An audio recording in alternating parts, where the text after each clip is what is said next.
See, in the past 2 days, what we have seen in the past 2 days. In the past 2 days, we have seen about first we spoke about the European background of Europe, how Europe looked, that we saw. Then we found also the reasons for the French Revolution we have seen. What is the reason for the French Revolution? Market.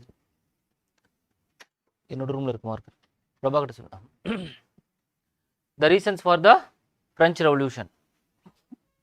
Then we have seen what are the consequences of the revolution.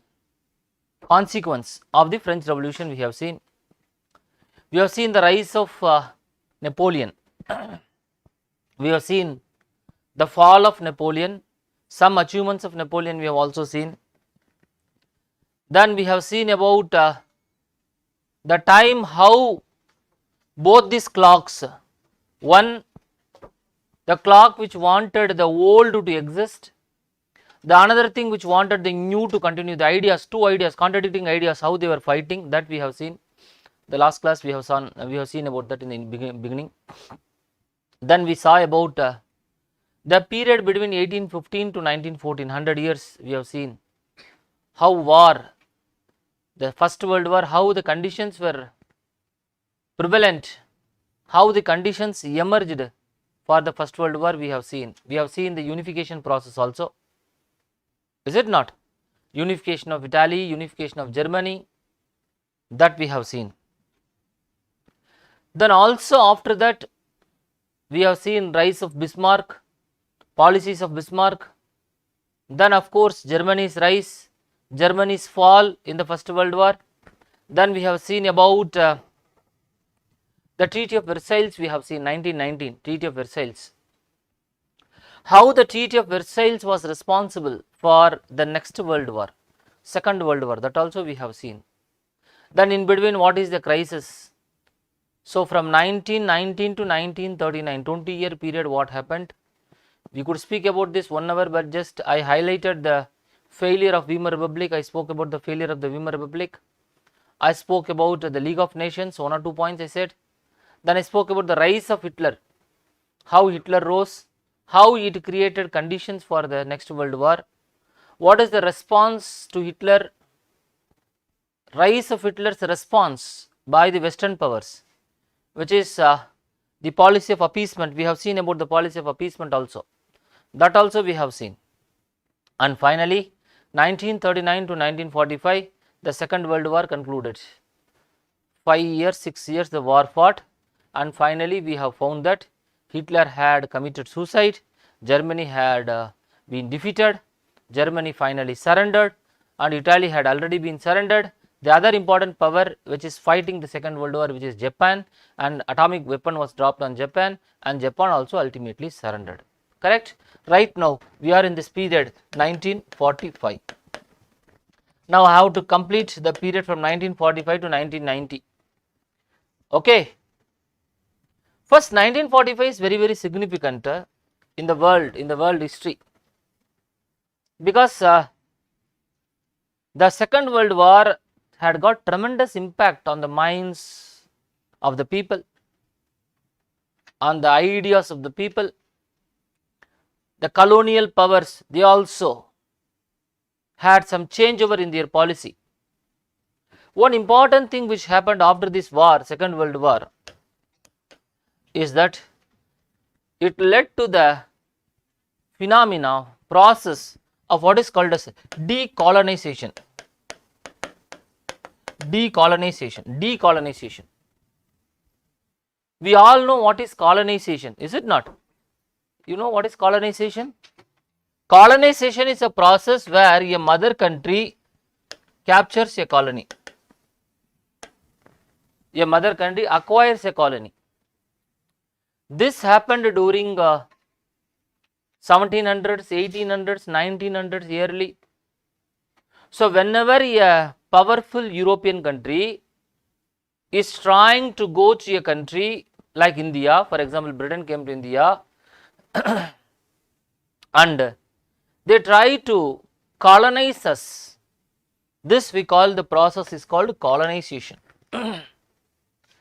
And how is that a small country like Britain, which is far away, tens of thousands of kilometers away, had come all the way from Britain to India?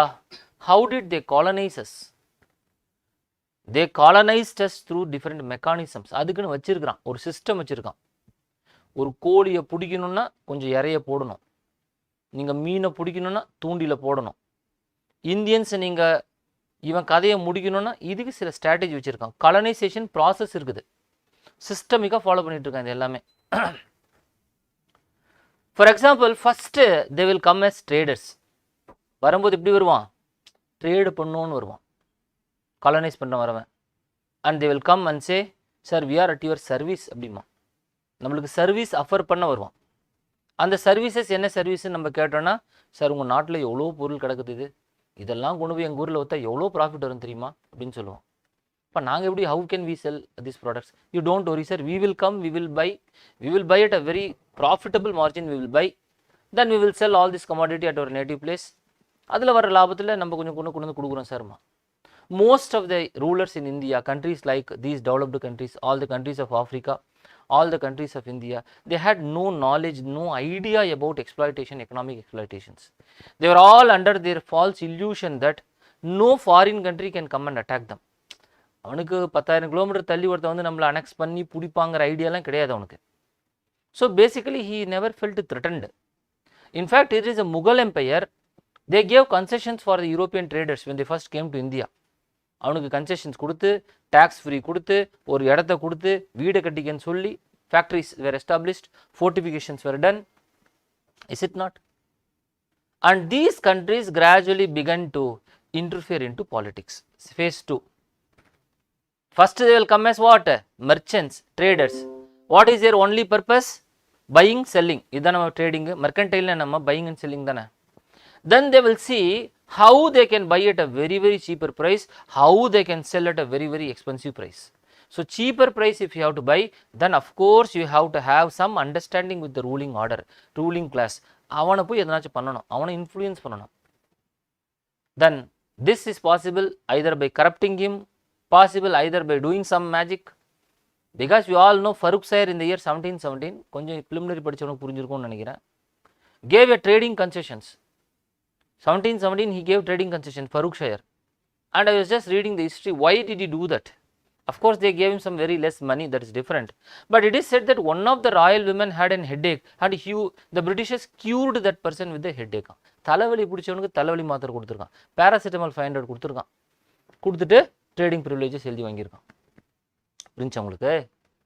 So like that these Britishers or any foreign countries, that is a phase. Next they find that it is better we administer ourselves. We have our own set of laws. So they had their own set of laws. They brought their own set of laws here. Is it not? Then they gradually began to extend the set of laws to the kingdom. And of course there is going to be a fight between the native state and these Britishers or any trading company. Then they are going to go and befriend the friend's neighbor. யார் அந்த native state பிரச்சனையோ அவனோட நெய்பரை போய் friend பண்ண வேண்டியது. For example, when here in Carnatic, when you are fighting the Britishers, the British and the French, they had contradicting enemies. When the British befriended Carnatic ruler, the French befriended Nizam of Hyderabad. Then of course the French befriended Mysore state, Hyder Ali, Tipu Sultan. So it is just alliances and counter alliances. Then this will be used to gradually wipe off one state, then get territory, acquire territory. And acquiring territory, they will get the land revenue from the territory. Land revenue. This we call it as the Diwani rights. Land revenue they used to collect. And this money is used to buy commodities now in India. So now previously they used to bring money from Europe. They used to buy commodities in India. Then they has to take these commodities and sell in Britain, make huge profit. Now they are not bringing any money. They are just collecting land revenue here. Using the land revenue, they are going to buy commodities. Now these commodities are going to be exported to Europe and Britain, and they made huge profit out of it. So this is a one-way trade, no? This is what is called drain of wealth. This is what is called drain of wealth. Just one way it is going. Is it not? So finally, then the next stage. Next stage is what? A stage where they go to the native ruler and tell them, It is always in your good interest that you disband your army. We will protect you. We will protect you. So the native rulers' army is disbanded. Then their army, which the East Indian Company or any other colonial power had, that will take care of the law and order. Once the army is removed, the ruler becomes a puppet. Then gradually, one by one, the ruler is also removed by one principle or another principle. In India, they used doctrine of lapses, doctrine of annexations, doctrine of misgovernance. எல்லாம் டாக்டரினை போட்டு எல்லா ஸ்டேட்டும் பிடிச்சிட்டு then finally he will establish that now this Britain or the Portugal or any country now is going to be officially ruling you. That's it. Our monarch is your monarch. Our rules are your rules. You have to follow. This process is called colonialism. But please you understand, the colonialism is not a political aspect.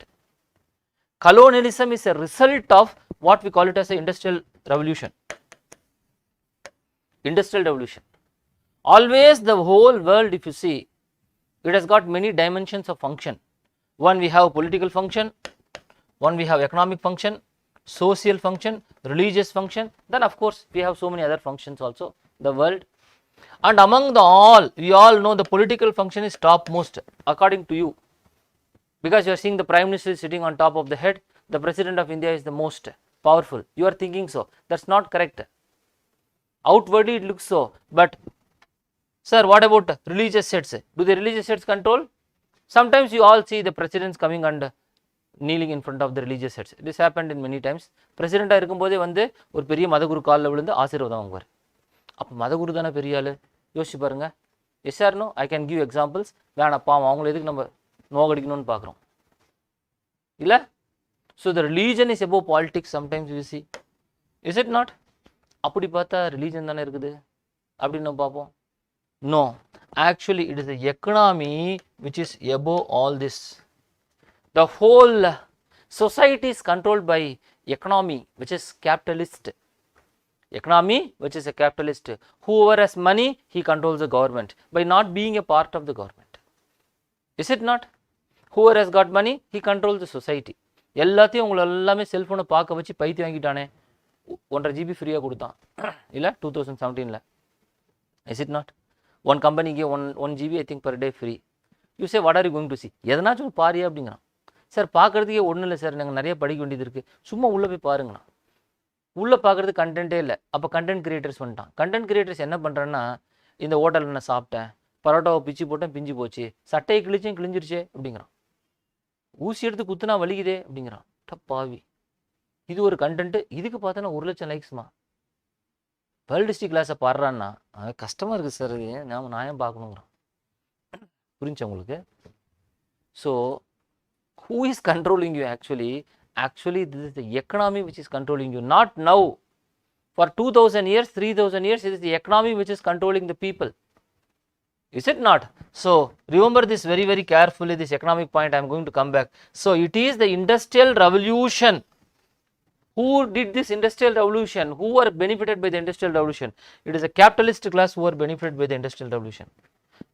Capitalist class. So the capitalist class actually influenced the governments. So the governments actually expanded the markets. Expansion of the market is nothing but colonialism. Expansion of a market is what? Colonialism. Now sir, in 1945, these mother countries, no, they are all taking a dip, downturn. Why? They are all defeated. 2 wars. 40 வருஷத்துல 2 world war. யோசிச்சு பாருங்க நீங்க. Britain had fallen down. France fallen down. Britain fallen down.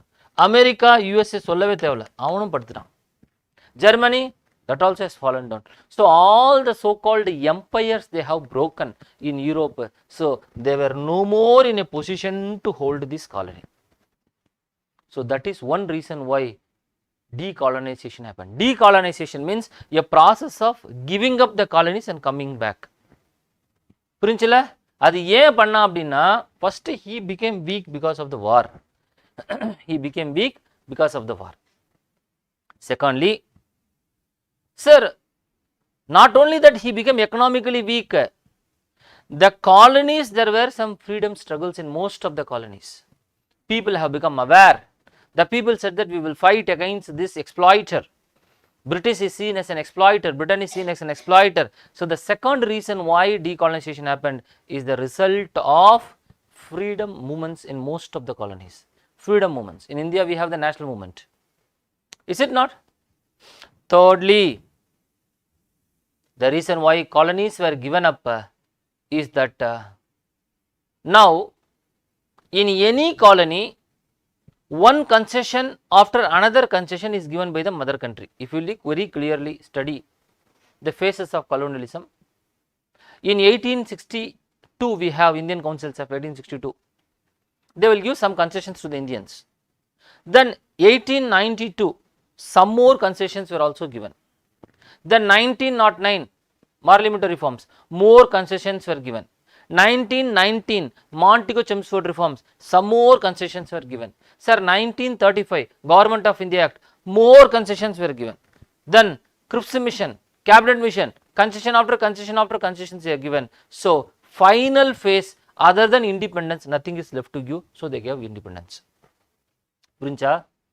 கொஞ்சம் கொஞ்சமாக கொடுத்து கடைசியில் என்ன இருக்குது? இண்டிபெண்டன்ஸை தவிர வேறு எதுவுமே அவங்களுக்கு கொடுக்கறதுக்கு இல்லை. அதே மாதிரி கொஞ்சம் கொஞ்சமாக சலுகை வாங்கி நம்மக்கிட்ட இண்டிபெண்டன்ஸை தவிர வேறு எதுவுமே பெறதுக்கு இல்லை. You understand this? This is the second aspect. Third aspect you must know. Fourth, sir, when they went to the war, when the Second World War, when these people went to the Second World, all these colonial powers, they had colonies, no? So the soldiers from these colonies, they also took part in the war, fighting against Hitler.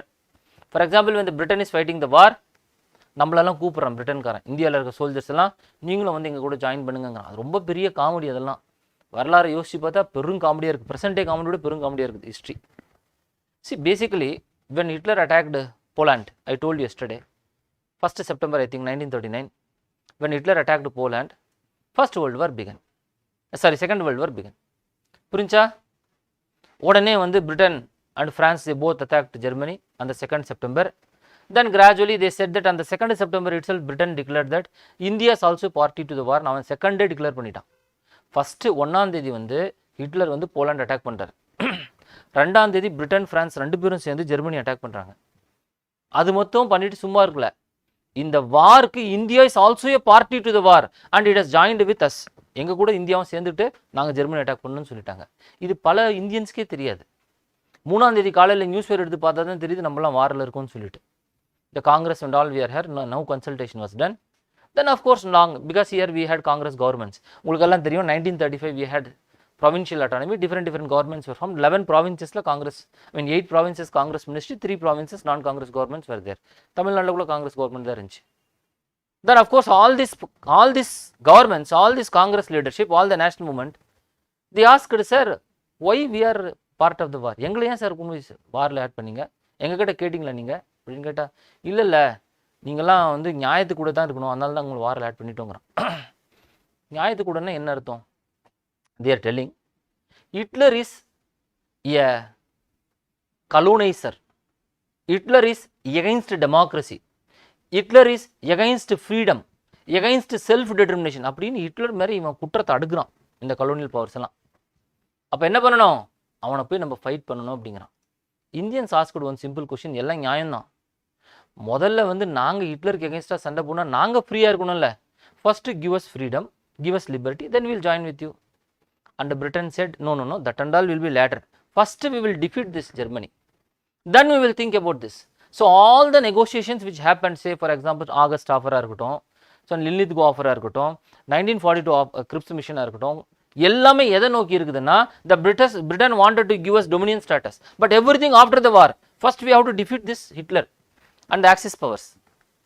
Is it not? But Indians, we all very knew, the leadership knew that gradually the Britishers are going to falsify their promises, so we did not support them. Of course we supported them, but not full-heartedly. Okay, so here the Britain is fighting against the aggressor and they gave a wartime promise. Wartime promise னு ஒன்று கொடுக்குறான். என்ன? இந்த second world வாரில் எனக்கு support பண்ணிங்கன்னா, நாங்கள் ஜெயிச்சுட்டோன்னா உங்களெல்லாம் விடுதலை பண்ணுறோம். விடுதலைன்னு சொல்ல டொமினியன் ஸ்டேட்டஸ் கொடுக்குறோம். we are giving you more self determination, power to self determine. So decolonisation ஏன் நடந்துச்சுன்னா, After 1945, after the conclusion of the war, some governments were compelled to fulfill their promises. புரிஞ்சா உங்களுக்கு? சொன்ன உண்மையை சொன்ன ஒரு கமிட்மெண்ட் பண்ணணும், அது the commitment has to be fulfilled. Next point, in all the countries where the colonials, the countries, democratic governments had come. எல்லா இடத்துலையுமே, for example in Britain also we had Labour Party coming to power. Is it not? Previously conservatives were in power. When the war was happening, Winston Churchill was the prime minister. Labour Party வந்து Clement Attlee வந்துட்டார் பிரிட்டன்ல. அது மட்டும் அமெரிக்கால எல்லா இடத்துலையுமே அது மாதிரி. So all the governments, all the people in the colonial countries, I mean in the colonial superpowers, they never want to hold the colonies ever, because holding the colony is loss of money and they are not in a position to lose this money after the Second World War. So the people of the respective countries, they pressurize the governments that the colonies has to be given up. புரிஞ்சா? பிரிட்டன்ல labour பார்ட்டியில மக்களே சொல்றான், விட்டுருங்க, India விட்டு வந்துருங்க போதும் அப்படிங்கிறான். புரிஞ்சில்ல உங்களுக்கு? So pressure. And another very important point is there. We can go on giving lot of points. கொஞ்சம் நகருவோம், இந்த பாயிண்ட் வந்து கொடுத்துட்டு இந்த இடத்துல நகர்ந்துருவோம். One important point is that it is believed that a colony is a suitable ground for the spread of communist ideology. Wherever there is a colony which is not having a self-determination, which is not under a sovereign government, communist ideology சீக்கிரம் பறந்துரும். So இந்த communist ideology வந்துச்சுன்னா கேபிட்டலிஸ்டுக்கெல்லாம் பிரச்சனை. The capitalist is all the industrial revolution, all the capitalists. I will speak about the capitalist communism 2 minutes. So they do not want the spread of communist idea. So it is always in the interest of the colony that they should be given independence. So independence was given to most of the colonies. So this process is called decolonization. Okay. So next we will come to this 1945 again.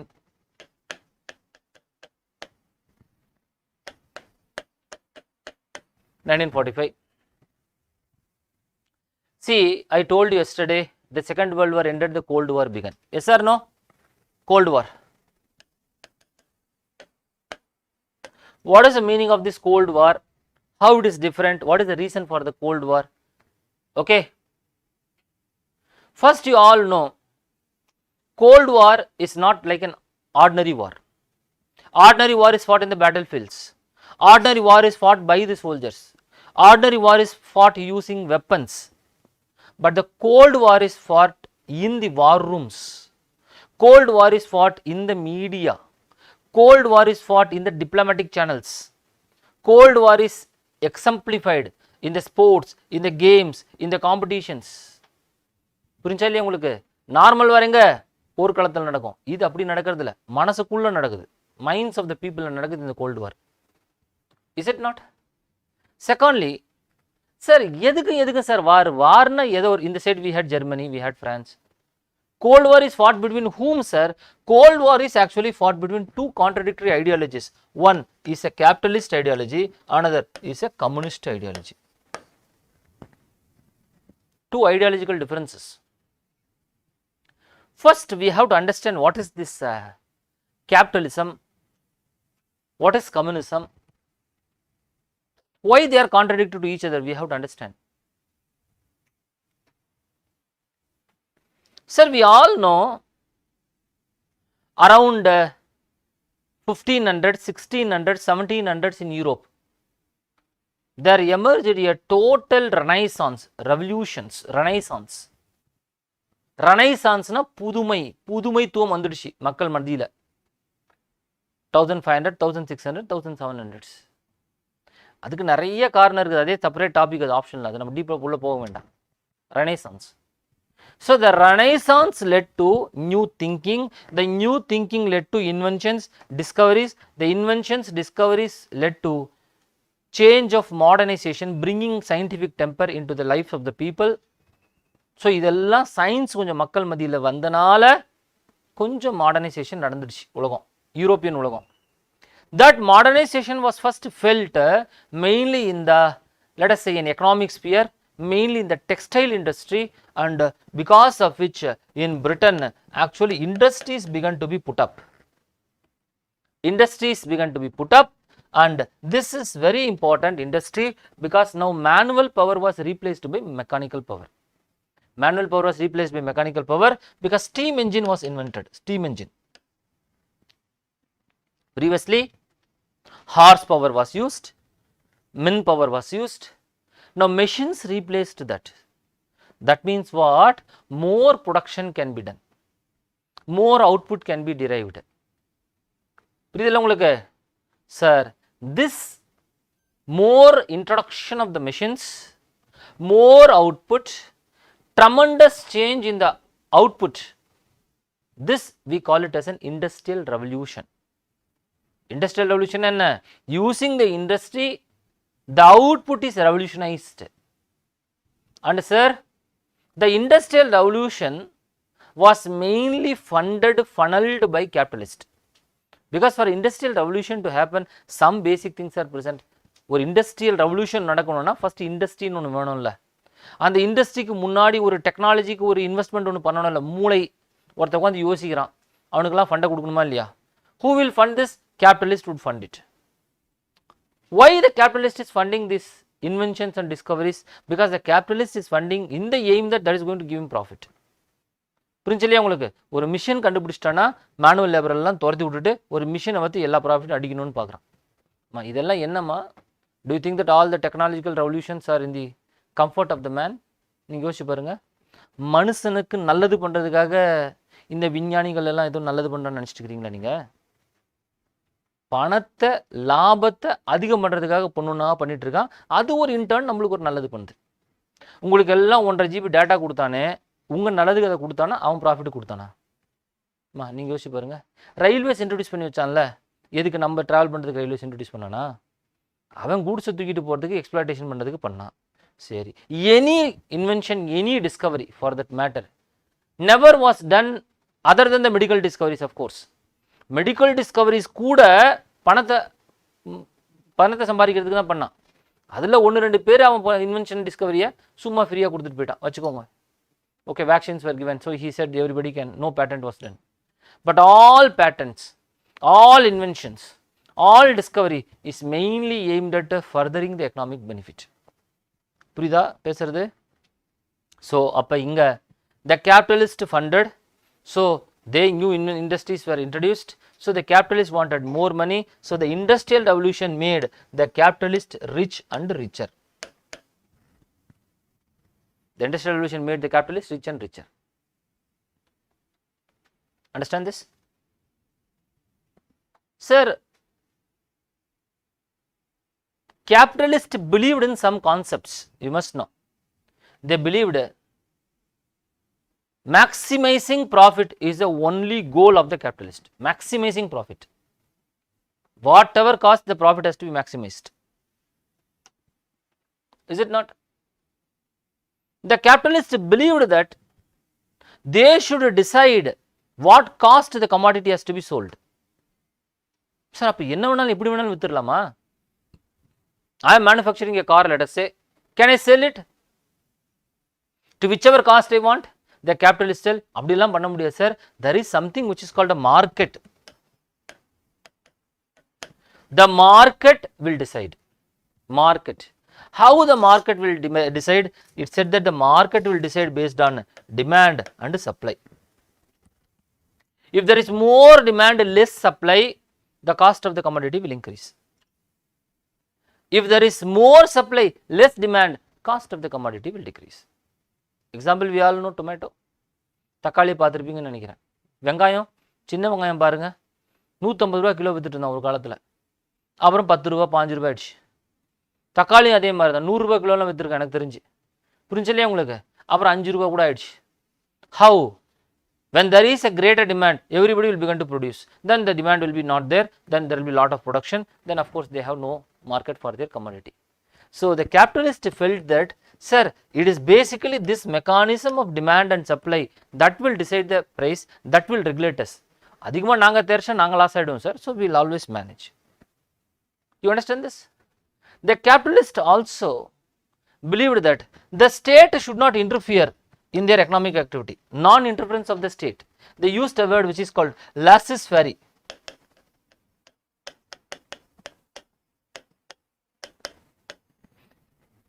LAISSEZ FAIRRE.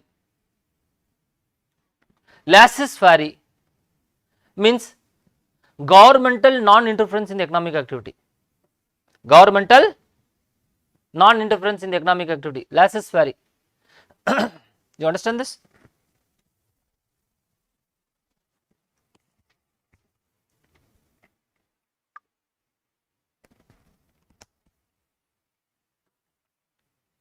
So the point is that the capitalist wanted to make more profit. They don't want anybody to disturb them. So they created an order around 1740s after the Industrial Revolution. Lot of capitalists become rich and richer. In the process, they began to exploit the laborers because profit is the only motive. Laborers, they were taken for a ride, and the capitalists increased their profit. The laborers increased their number. Karl Marx says. Is it not? Capitalist பணத்தை அதிகரிக்கிறான், laborers என்ன பண்றான், கைகள் அதிகரிக்கிறாங்கறான். Because more hands means more money. For example, if there is one labor, he is getting 100 rupees per day. He is thinking, how can I improve my living standards? He say, I can multiply one more. ஒரு குட்டி போட்டுட்டா அது ஒரு 100 ரூபாய் சம்பாதிக்கும். 4 குட்டி போட்டா 400 ரூபாய் சம்பாதிக்குமே. அப்ப லேபரர் குட்டி போட்டே போறான், கேபிட்டலிஸ்ட் குட்டியை குறைச்சிட்டு போறான். அதுதான் ரொம்ப முக்கியம். If there are 2 children, the resources are divided. So the capitalist is very careful that his resources should not be divided. பேசுறது புரியுது உங்களுக்கு? So Karl Marx later comes and tells that laborers multiplied while the capitalist concentrated. But இதில் ரொம்ப முக்கியம்னா, when there is one labor, when there is 100 laborers, more number of laborers, less bargaining power. So more number of laborers means his labor cost will decrease. Less number of laborers means he can demand more. Yes or no? Plumber, carpenter எல்லாம் பணம் அமெரிக்கால அதிகமா வாங்குறானா இந்தியால அதிகமா வாங்குறானா? Why? The laborers are less. He says we need, otherwise you do it yourself அப்படிங்கறான். நீங்களே clean பண்ணிட்டு போங்க சார்ங்கறான். Is it not? So whenever the laborer is less, the laborer's cost will be more. But இது தெரியாம laborer நிறைய குட்டி போட்டு more number of laborers now, so that is an advantage to the capitalist. So இப்படி capitalist system ரொம்ப குழப்பத்தை உண்டு பண்ணும்போது finally on 1800s, okay, during 1800s and later, there is a person who is called Karl Marx. Karl Marx, he studies the whole issue. 2000 வருஷம் ஹிஸ்டரியை படிக்கிறார் அவர். Society எப்படி இருந்துச்சு, how the society progressed, எக்கனாமின்னா என்ன, society எப்படி அதுக்கு ரியாக்ட் ஆச்சு, 2000 வருஷமா படிச்சு முடிவு பண்ணிட்டார். இண்டஸ்ட்ரியல் ரெவல்யூஷன் வந்ததுக்கு அப்புறம் தான்டா பிரச்சனை வந்திருக்குதுன்னு முடிவு பண்ணிட்டார். புரிஞ்சில்ல உங்களுக்கு? So he is saying that we have to alter the system. There should be an alternative to the capitalist system. That alternative which he is proposing is called as communism. What is the difference between capitalism and communism? Capitalism means there is a person, individual person who has money, a person who has money, who owns an industry. The means of production, means of distribution, means of production பண்றதுக்கான machinery, புரிச்சுல? Production பண்றதுக்கான என்னென்ன, land, labour, machinery, இது எல்லாமே இவங்க கண்ட்ரோல்ல இருக்குது. புரிஞ்சுல? means of production, means of distribution, everything is by the individual. ஒருத்தன் கையில் இருக்குது இது. கார்ல் மார்க்ஸ் சொல்றாரு அங்க தான்டா பிரச்சனையே வந்துச்சுங்கறார். அப்ப என்ன பண்ணணும்? the means of production should be with the state. With the state. It should be controlled by the state. Are we understanding this? So the communist idea derives that sharing for all, by all, that is the solution. For all, by all, state will share all the resources. Everybody will take part in the production. Everybody will share the profit. எல்லாருக்கும் profit வரணும். But in the capitalist, simply Karl Marx is asking, ஒருத்தன் முதலாளி இருக்கான், capitalist, அவன் பணத்தை போடுறான் உள்ள, labourer இருக்கான், அவன் லேபரை போடுறான், கரெக்டா? இவன் பணத்துக்கு இன்ட்ரெஸ்ட் எடுத்துக்கிட்டான், இவன் லேபருக்கு கூலி கொடுத்துட்டான், லேபர் இஸ் கிவன். இதுக்கு மேல ப்ராஃபிட்னு ஒன்று இருக்குதுல்ல, profit, we call it as what is called surplus value. Okay, surplus value. இந்த சர்ப்ளஸ் வேல்யூ ரெண்டு பேரும் தானே பிரிச்சுக்கணும். Yes sir no? நான் பணத்தை போட்டேன்ப்பா, பணத்துக்கான வட்டி எடுத்துக்கிட்டேன், புரிஞ்சா இல்லையா? வேலை செஞ்சான், வேலை செஞ்சு கூலி கொடுத்தாச்சு. சார் இதையும் மீறி ஒரு பணம் இருக்குதுல்ல, அந்த பணத்தை யார் டிஸ்ட்ரிபியூட் பண்ணிக்கிறதுனா எல்லாம் கேபிட்டலிஸ்ட் எடுத்து வாயில் போட்டுக்கிறோம்.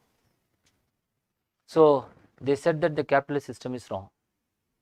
There is surplus value is acquired by the, everything capitalist is taking up. But inga surplus value can be distributed by everybody, could be shared by all. So fundamentally there are some problems with the capitalist system and the communist system. Sir, capitalist system, communist system what? Capitalist system aids profit, capitalist system aids individual, capitalist system aids non-interference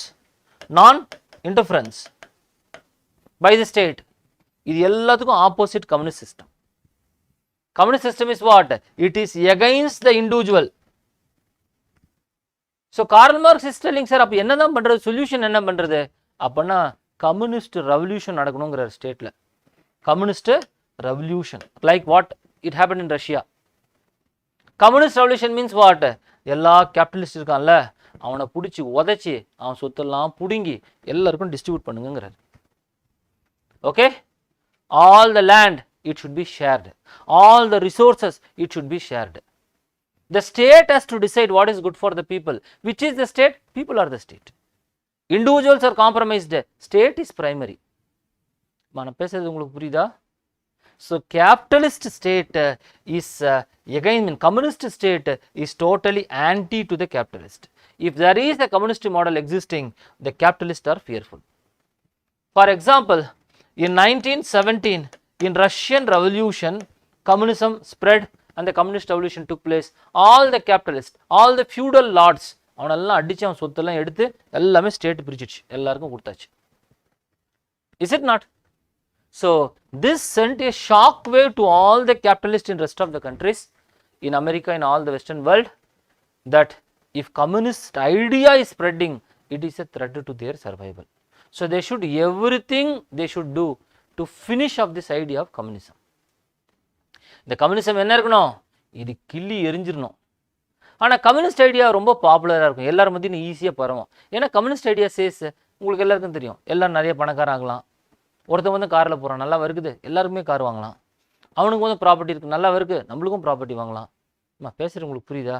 communist idea for discussion it is very very nice and it triggers the mind. So it spreads very very faster, communism. So in 1917 Soviet Union, that is Russia, became a communist state. Then gradually around 15 states around Russia they joined and became USSR. 15 states including the present day Ukraine, okay, Latvia, Lithuania, Estonia, புரியுதுல, Poland, Belgium, Belarus, எல்லாமே இதெல்லாமே, அசர்பைஜான், இந்த Uzbekistan, Tajikistan, இந்த ஸ்தான்லாம் இருக்குதுல்ல, map எடுத்து பார்த்தீங்கன்னா தெரியும், எல்லாமே யூஎஸ்எஸ்ஆர் பார்ட் தான், எல்லாம் கம்யூனிஸ்ட் மாடல். அதுக்கு யுகோஸ்லோவேக்கியான்னு ஒரு பெரிய கண்ட்ரி, அதுவும் கம்யூனிஸ்ட் ஆயிடுச்சு.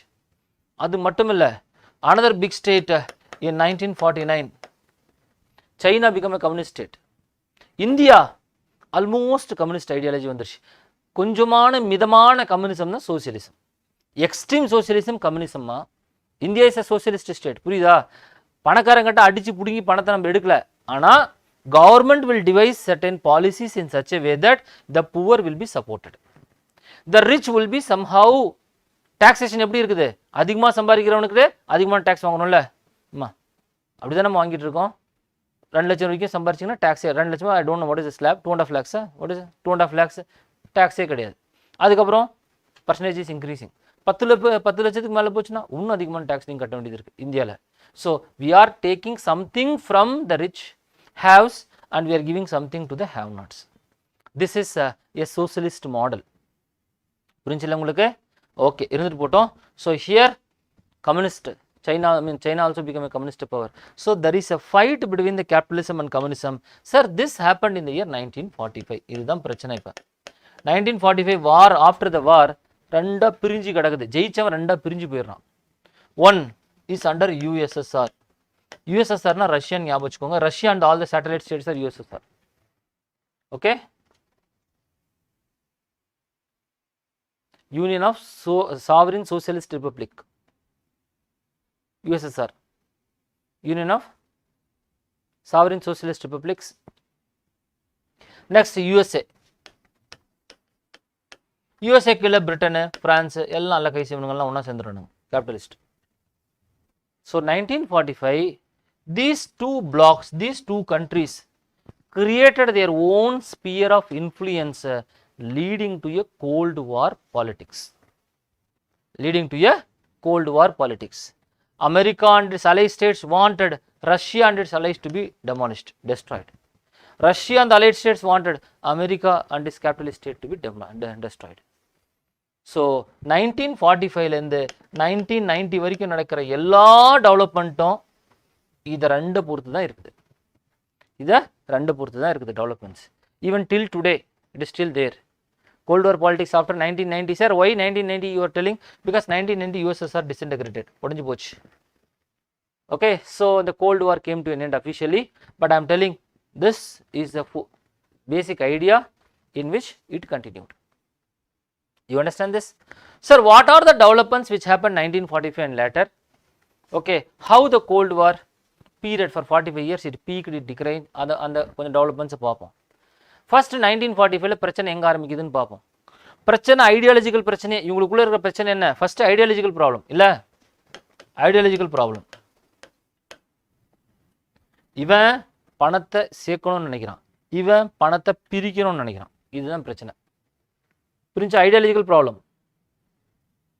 செகண்ட் ப்ராப்ளம் வேற பிரச்சனை, ஹிஸ்டாரிக்கல் ப்ராப்ளம்ஸ் இருக்குது. இவங்க ரெண்டு பேருக்கும், இந்த ரெண்டு கண்ட்ரீஸ்க்கும் ஹிஸ்டாரிக்கல் ப்ராப்ளம் இருக்குது.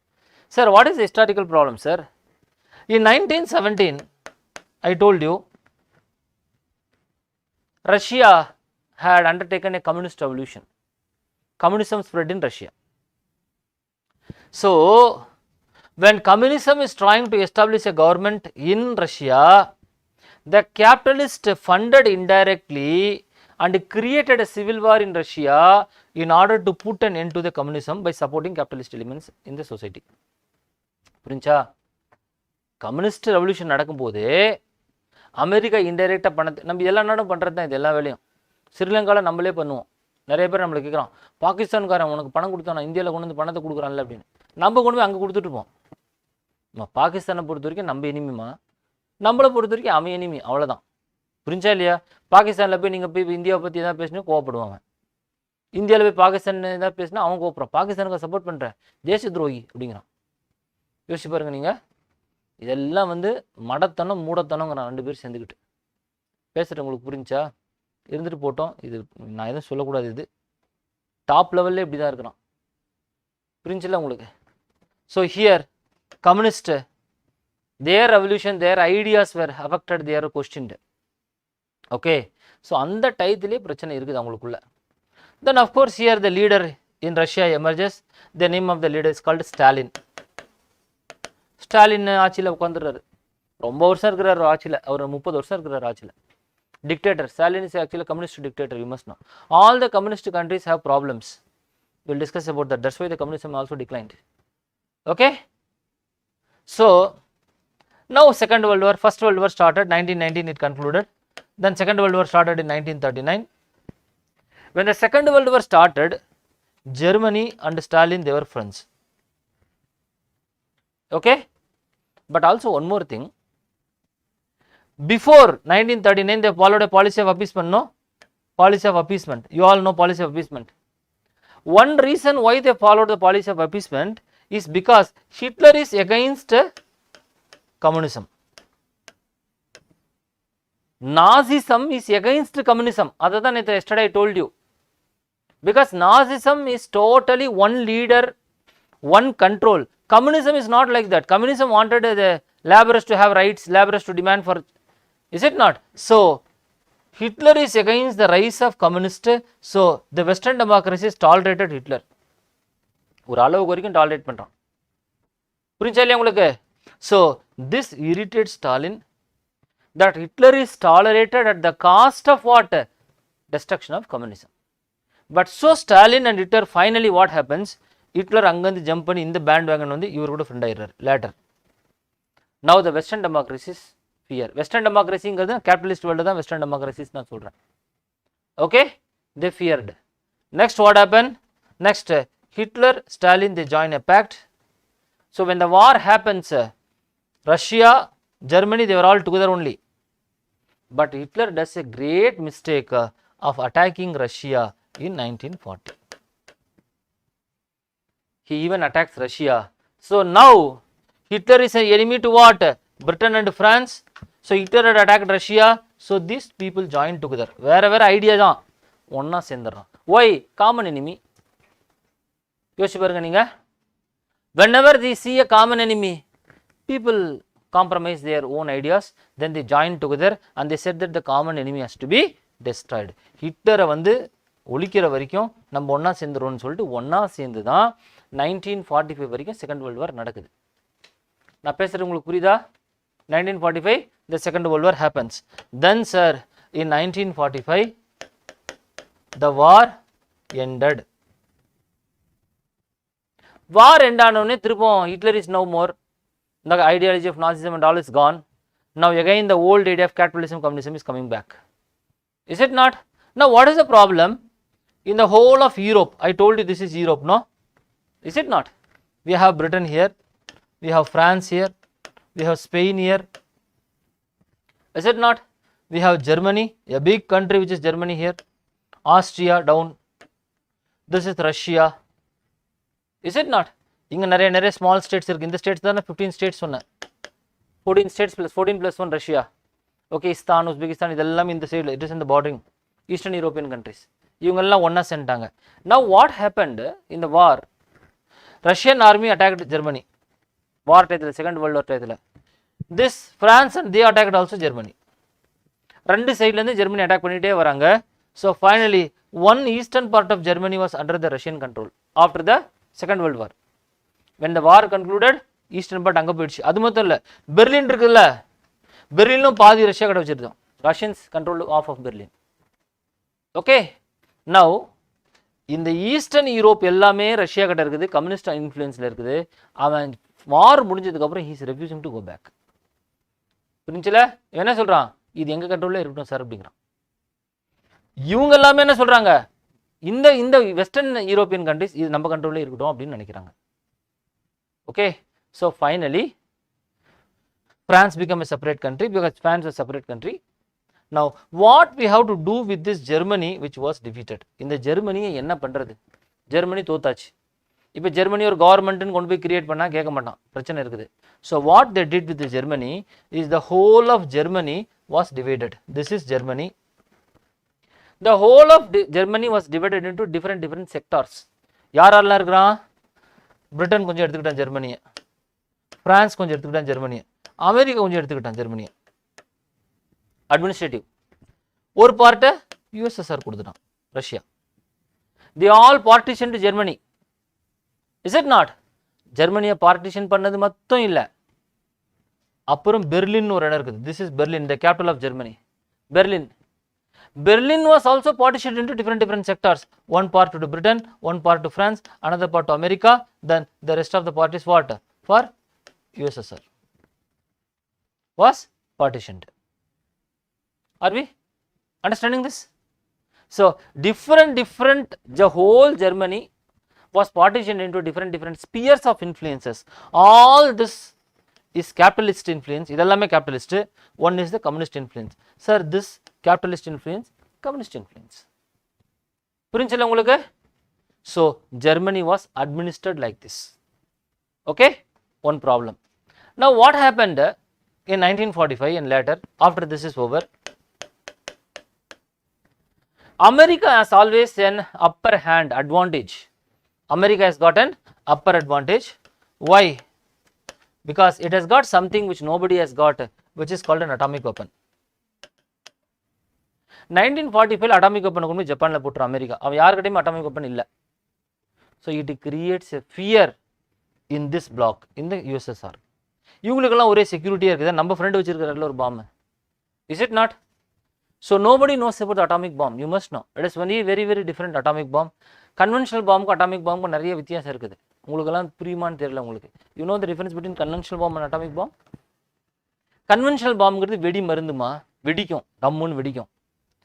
புரியுதுல? அது ஒரு கெமிக்கல் ரியாக்ஷன். அது வெடிச்சா என்ன ஆகும்? சத்தம் வரும், காது கடிஞ்சிரும். சத்தம் ரொம்ப அதிகம் போச்சுன்னா பில்டிங் அதிலிருந்து கீழே வந்துடும். எல்லாம் வைப்ரேஷன்ஸ் தானே. புரிஞ்சுல உங்களுக்கு? நெருப்பு வரும், டெம்பரேச்சர் அதிகமாச்சுன்னா நீங்கள் எரிஞ்சிருவீங்க, அவ்வளோதான். ஒரு பெரிய ஒரு அண்டா சைஸ் பாம்பை கொண்டு போய் போட்டான்னா ஒரு 500 மீட்டர் போகும்னா, பெரிய 2 அண்டா சைஸ் போட்டான்னா 1000 மீட்டர் போகும், அவ்வளோதான். The size of the bomb decides the destruction capacity. Conventional weapons. புரியுதுல? Conventional weapons also have different category. One is bomb. இன்னொன்று conventional weapons என்ன இருக்குது? கேஸ் இருக்குது, poisonous gas. That and all we should not use now. United Nations conventions இருக்குது, use பண்ண முடியாது. ஆனால் second world வார்லாம் use பண்ணலாம். பாய்சனஸ் கேஸ்னா டப்பால கேஸை கொண்டு போய் திறந்து விட்டுருவாங்க. என்னாச்சும் காத்தடிச்சு எல்லாருமே those people who breathe, they will all die, including animals, everybody will die. Conventional weapons. Atomic weaponங்கிறது டோட்டலாக அது பயங்கரமான, அது ஒரு tremendous different dimension. Atomic weapon works in the fission reaction. I hope you all know fission, no? Basically you all know fission. You have an atom. எல்லாம் கொஞ்சம் படிச்சிருப்பீங்கன்னு நினைக்கிறேன். Nucleus, this is nucleus. They are all orbitals. ஆர்பிட்டல்ஸில் electron இருக்குது, நியூக்ளியஸ்குள்ளே proton plus neutron இருக்குது. கரெக்டா? Chemical reaction என்ன நடக்குதுன்னா, 2 ஆட்டமில் எலக்ட்ரான் எக்ஸ்சேஞ்ச் நடக்குது. அவன் கொடுத்து electron exchange only taking place. This is a simple reaction. It can easily happen. Okay, alcohol ஒரு ஹைட்ரஜன் எடுக்கிறது எல்லாம் போகிறது, it's all is possible. Sir, nuclear reaction means reaction has to take place inside the nucleus. And the problem is that nucleus is so strong, so strongly bound that you cannot break the nucleus. Nucleus cut பண்ணா முடியாது, ஏன்னா it is strongly cohesive. And secondly, we have no instrument to split the nucleus. Why we have to split the nucleus? Because Einstein gave an equation. Okay, Einstein gave an equation, E is equal to mc square.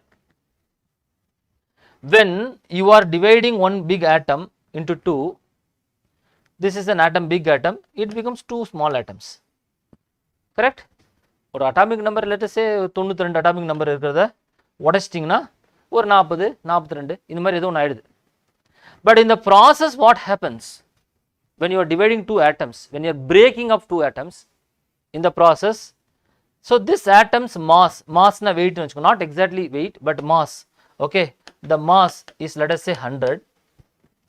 So this இதை உடைச்சி தானே 2 வந்துச்சு, இது ரெண்டையும் கூட்டினா 100 தானே வரணும், ஆனால் வரமாட்டேங்குது. And there is some loss of mass. இது ரெண்டையும் கூட்டினா let us say 95 தான் வருது. So some mass loss is happening. 5 loss ஆயிடுது mass. You are understanding this? This is happening by breaking up of the atom. Breaking up of the nucleus is called fission. Fission. பேசுறது உங்களுக்கு புரியுதா? இந்த fission நடக்கணும், அப்படி நடந்தால் mass loss ஆகுது. இந்த மாஸ் எங்கே சார் ஆச்சு அப்படின்னா எனர்ஜியாக கன்வெர்ட் ஆயிடுச்சுங்கிறார் Einstein. So he is telling the mass is converted into energy at what equation? C is the velocity of light, 3 × 10⁸ metre. Will not go deep. பெரிய ஹியூஜ் நம்பர் அது, அதோட ஹோல் ஸ்கொயர் அது. So அப்போ சின்ன loss of mass will give tremendous energy. In the form of what? In the form of heat, in the form of light. So ஒரு சின்ன ஆட்டம்ல உடைச்சிட்டிங்கன்னா ஒரு mass loss ஆகுமே, அந்த மாஸ் எனர்ஜியாக கன்வெர்ட் ஆகி பயங்கரமான ஒரு அதிர்வை கிரியேட் பண்ணுதுங்கிறாரு. இது தியரி. இது புரிஞ்சது? இந்த தியரியை ப்ராக்டிக்கல் பண்ண முடியுமா அப்படின்னு ரொம்ப நாளாக யோசிக்கிறாங்க. இதெல்லாம் 1920s இதை வந்துடுச்சு.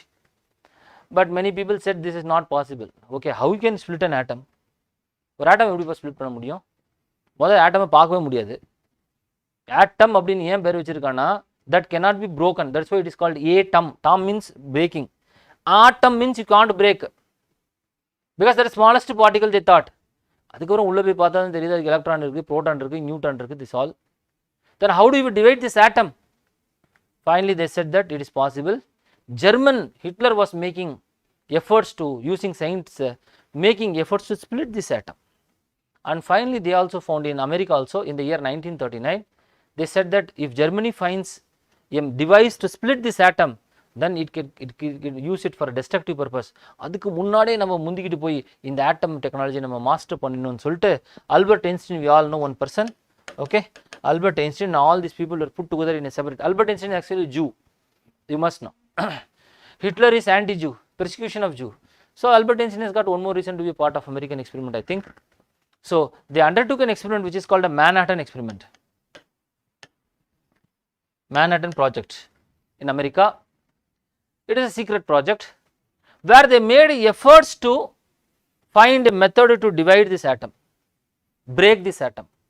Fission reaction they have to do, and they did lot of experiment, and finally they came up that atom can be broken. Nucleus ஒட்டைக்க முடியும்னு கண்டுபிடிச்சிட்டான். And through what? Through something which is called neutron. Neutron, a slow moving neutron, if it is allowed to pass, it will split the nucleus into two. Slow moving neutron, but it cannot split all the elements. It cannot split all the elements. Only elements of a higher magnitude, atomic number higher ஆகணும். அதுதான் ரெண்டா விடியும். Hydrogen helium எல்லாம் பிரிக்க முடியாது. நீங்க அது fusion தான் நடக்கும், ஃபிஷன் நடக்காது. You understand? For example, uranium was taken. Uranium 92 is atomic number, was taken, and uranium experiment was conducted that uranium could actually be divided. Sir, அது என்ன சார், ஒரு யுரேனியம் அடிச்சு ஒரு இதில் போட்டு டிவைட் பண்ணிட்டா எனர்ஜி வந்துச்சுன்னா முடிஞ்சா? அப்படி இல்லை. The beauty of this fission reaction is that you have lot of atoms of uranium. Okay, let us say this is ஒரு பெரிய கோடிக்கணக்கான யுரேனியம் எலிமெண்ட்ஸ் இருக்குது வச்சுக்கோங்க. ஒரு பெரிய ஒரு 1 kg யுரேனியம் வச்சுக்கோங்க, 1 kg. Okay, how many things will be there? Atoms of uranium will be there. Now what all it requires is just you have to send one slow moving neutron, that's it. Now it will hit one uranium atom, then it will split. In the process, the atomic reaction releases 3 slow moving neutrons. இது வெடிச்சதுக்கு அப்புறம் இது 3 slow moving neutrons release பண்ணுது, இது 3 போய் காலி பண்ணுது, இது அதுக்கப்புறம் எத்தனை ரிலீஸ் பண்ணுது? 9 ரிலீஸ் பண்ணுது. இது அதுக்கப்புறம் அடுத்த ஸ்டேஜ் எத்தனை ரிலீஸ் பண்ணுது? 27 ரிலீஸ் பண்ணுது. இது அதுக்கப்புறம் 81, இது 243. So in a span, in a microsecond, the fission reaction spreads, leading to something what is called an explosion. This is actually an atomic bomb. இதை ஒரு நியூக்ளியர் ரியாக்டரில் கண்டெய்ன்மெண்ட்டில் பண்ணால் nuclear energy. Thermal nuclear power stations இருக்குல்ல, கூடான்குளம், இதுதான் நடந்துட்டு இருக்குது. கூடான்குளம் இங்கே யாரும் கல்பாக்கம் என்றால், we are harnessing the energy. How? By controlling these neutrons. If neutrons are controlled at criticality, energy is produced. If neutrons are not controlled, explosion will happen. In an atomic bomb, neutrons are not controlled. புரிஞ்சுல உங்களுக்கு? So this technology, whole technology America had. So they wanted to test it. Hiroshima Nagasaki மேல போய் அந்த பாம்பை போட்டான். Little boy, fat man, 2 bombs were put, and this created huge, because this is creating a cloud. Okay, we called mushroom cloud. ஒரு 10 கிலோமீட்டருக்கு எல்லாத்தையும் காலி பண்ணிடுது. இந்த அணுகுண்டு சைஸ் எவ்வளோ இருக்குதுன்னா சும்மா ஒரு டப்பா சைஸ் தான் இருக்குது. நீங்களும் வீடியோஸ் இருக்குது பாருங்க. You can see the bombs which America dropped on Hiroshima Nagasaki. இந்த பாம்ஸ் எல்லாம் வீடியோவில் இருக்குது, நீங்கள் பார்க்கலாம், டாக்குமெண்ட்ரிஸ் ஆர் தேர். சும்மா சின்ன சைஸ் இருக்குது, இவ்வளோ பெருசாக இருக்குது, டப்பா சைஸ் தான் இருக்குது அந்த bomb. It killed lakhs of people in 1 fraction of second. புரிஞ்சில்ல உங்களுக்கு? அமெரிக்காக்காரன் எந்த அளவுக்கு கொடூரனாக இருந்தால் இந்த பாம்பை எடுத்துகிட்டு போயிட்டு ட்ராப் பண்ணதுக்கப்புறம் அதை கேமராவில் ஃபோட்டோ பிடிச்சிருக்கான், என்ன ஆகுது, எப்படி மக்கள் சாகுறான் அப்படிங்கிறத டாக்குமெண்ட் பண்ணி வச்சுருக்கான். உங்களுக்கு தெரியணும். It's all documented. how much energy is released, what vibration is. ஏதோ மக்களை எக்ஸ்பெரிமெண்டல் அனிமலாக வச்சுட்டு here documented everything is there. புரிஞ்சில? 2 பாம்பு போட்டதுக்கப்புறம் முடிவு பண்ணிட்டான், ஐயோ பயங்கரமான டேஞ்சரான வெப்பன் தான் வச்சுருக்கிறோம். And of course everybody new, Russia also knew this. Okay, Russia also knew this. Okay, so now America has got an atomic weapon, Russia doesn't have. Now who will decide what has to be done? Who has to listen? You tell me.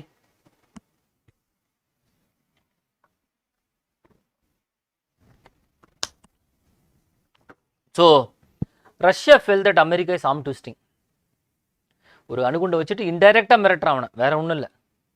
And it is said that the atomic bombs are dropped in Japan to threaten Russia.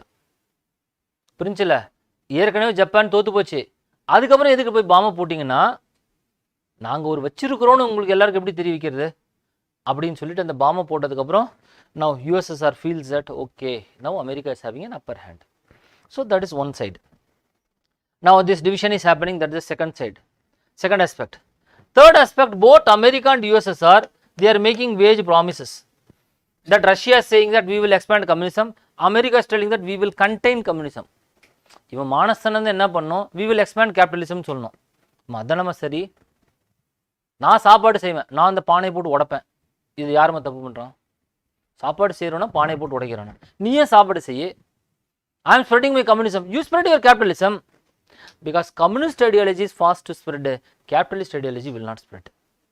Capitalist ideology is an artificial imposition, communist ideology is a natural process. Because all the people said that they want to become rich. Communist ideology எல்லாமே பணக்காரனாகணும்னு நினைக்கிறான், உழைப்பு ஒருத்தனும் பண்ண மாட்டேங்கிறான். Capitalist ideology நல்லா உழைச்சா பணக்காரனாகலாம். யார் எந்த ஐடியாலஜி நல்லா இருக்குது, உழைக்காமையே பணக்காரனாகலாம், நல்லா உழைச்சாதான் பணக்காரனாக முடியும். Is it not? So basically if you see, the communist ideology is fast to spread. So both these countries are making rash promises that they will spread communism, they will spread capitalism. All this is happening. Sir, in the midst of this, one more issue is happening, which is called Marshall Plan. Marshall Plan or Marshall Aid அப்படின்னு சொல்றாங்க. Marshall Plan or Marshall Aid. What is this Marshall Plan or Marshall Aid? 1947. Sir, America realized that the Eastern European countries, this all Europe, this map is Europe, please understand this. This Germany, இன்னும் அந்த பக்கம் extend பண்ணா Europe, full Europe map இது. Okay, America believed that because of the war, whole destruction had taken place in Europe. வார் எங்கே நடந்துச்சுன்னா battle ground Europe தான். இன்றைக்கெல்லாம் யூரோப்புக்குலாம் நீங்கள் போய் பார்த்தீங்கன்னா எல்லாம் அமைதியாக இருக்கலாம். நான் ஏற்கனவே நேற்று சொன்னேன், எஸ்டர்டே டோல்ட் யூ. ஏன்? ரொம்ப சண்டை போட்டான், ரொம்ப சண்டை போட்டு ரொம்ப அமைதியாயிட்டான். புரிஞ்சில்ல? Whole of Europe was the battle ground for the second world war. Everything was destroyed. ஒரு வீடு ஒன்றில் எல்லாமே டெஸ்ட்ரக்ஷன் ஆயிடுச்சு. Okay, so after the war there is a great economic stress.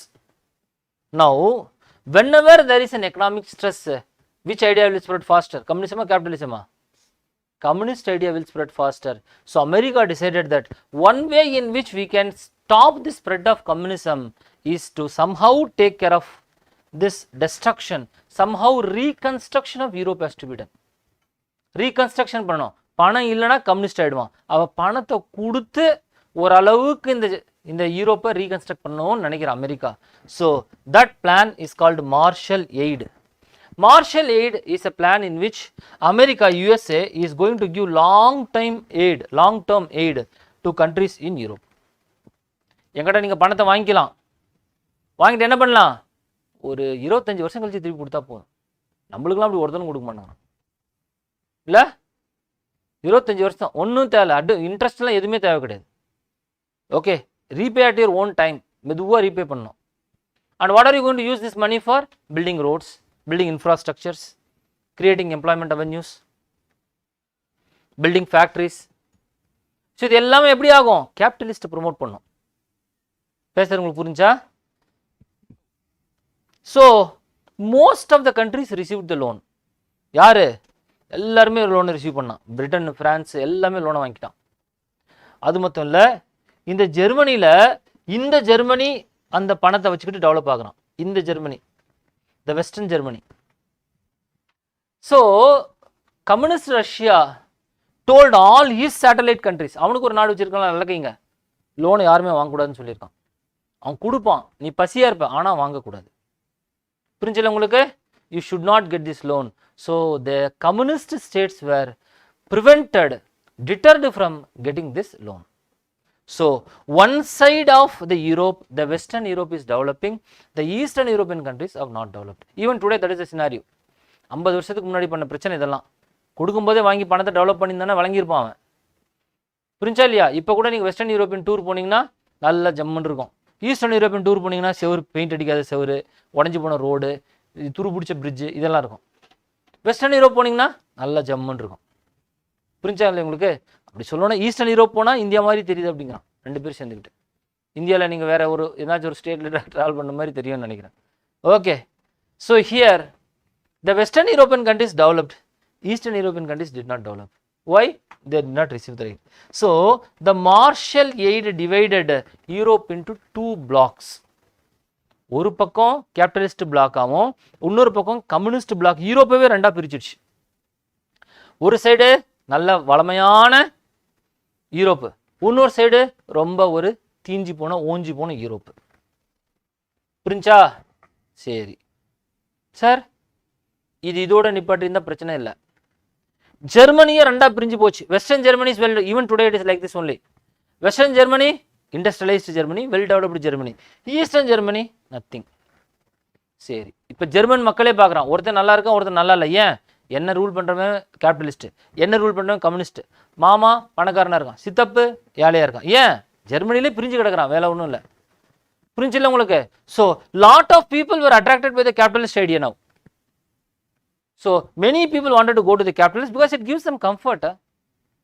Cars இருக்குது, ரோடு இருக்குது, பெரிய பெரிய எல்லாம் shopping, everything is there. So the capitalist idea is tempting the communist to switch over. Sir இதோட நிப்பாட்டினாலும் பிரச்சனை இல்லை. பெர்லின் அது ஒரு சின்ன சிட்டி. இந்த பெர்லினை 2ஆக பிரித்து வச்சிருக்கான். புரியுதுல? One side is the west Berlin which is the capitalist Berlin, another east Berlin which is the communist Berlin. இந்த பெர்லின்லேயே பார்த்தீங்கன்னா ஒரு சைடு ஆஃப் த பெர்லின் பயங்கர கேபிட்டலிஸ்ட் ரொம்ப செழுமையாக இருக்கான், இன்னொரு சைடு ஒரு டெவலப்மெண்ட்டாக நடக்காமல் இருக்குது. அப்போ எப்படின்னா, இப்போ அண்ணா நகர் வச்சுக்கிட்டிங்கன்னா அந்த side Anna Nagar 12th main road capitalist, 11th main road வந்து கம்யூனிஸ்ட். தெருவுக்கு அந்த பக்கம் வந்து எட்டி பார்க்குறான், அவன் டெய்லி சாப்பிட்றான், பிரெட்டு சாப்பிட்றான், நல்ல துணியை போட்டிருக்கான், இந்த பக்கம் சோறு இல்லாமல் கிடக்குறான். இப்போ என்ன ஆகும்? அந்த பக்கம் வந்து தெருவில் 4 பேர் இந்த பக்கம் குதிச்சு ஓடி வரான். ஓகே, இது யாருக்கு அவமானம்? கம்யூனிஸ்ட்டுக்கு அவமானம். ஸோ இந்த கம்யூனிஸ்ட் முடிவு பண்ணிட்டான், நீ ஓடக்கூடாது அப்படின்னு சொல்லிட்டு ஒரு செவரு கட்டிடுறான். எத்தனை அடி செவரு? அது ஒரு 10-11 அடி செவரு கட்டுறான். அந்த செவரு வந்து 50 வருஷம் இருந்துச்சு, உங்களுக்கு தெரியணும். Finally it was broken only in 1989, the wall which was built. Okay, Berlin வாலை வந்து உடைக்கிறான். அதுக்கப்புறம் தான் இன்னும் ஒரே ஒரு பார்ட் பெர்லின் வால் வச்சிருக்கான், வரலாற்றை காமிக்கணுன்றதுக்காக ஒரு ஓரத்தில் வச்சிருக்காங்க. Berlin wall which was built to prevent people from moving one place to another place. What happened? These people, they were forced to stop.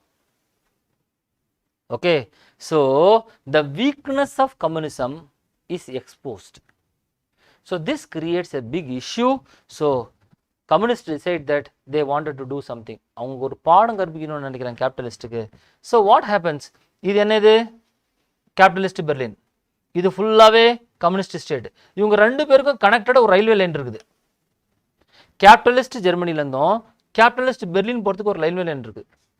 அந்த ரயில் மூலியமாக தானே தூக்கிட்டு போய் எல்லாத்தையும் கொடுக்குறாங்க சாப்பிடலாம். அந்த ரயில் லைன் எந்த டெரிட்டரி வழியாக போகுது? கம்யூனிஸ்ட் டெரிட்டரி வழியாக போகுது. So they cut the line line, that it's. So they blocked Berlin. This is called Berlin blockade.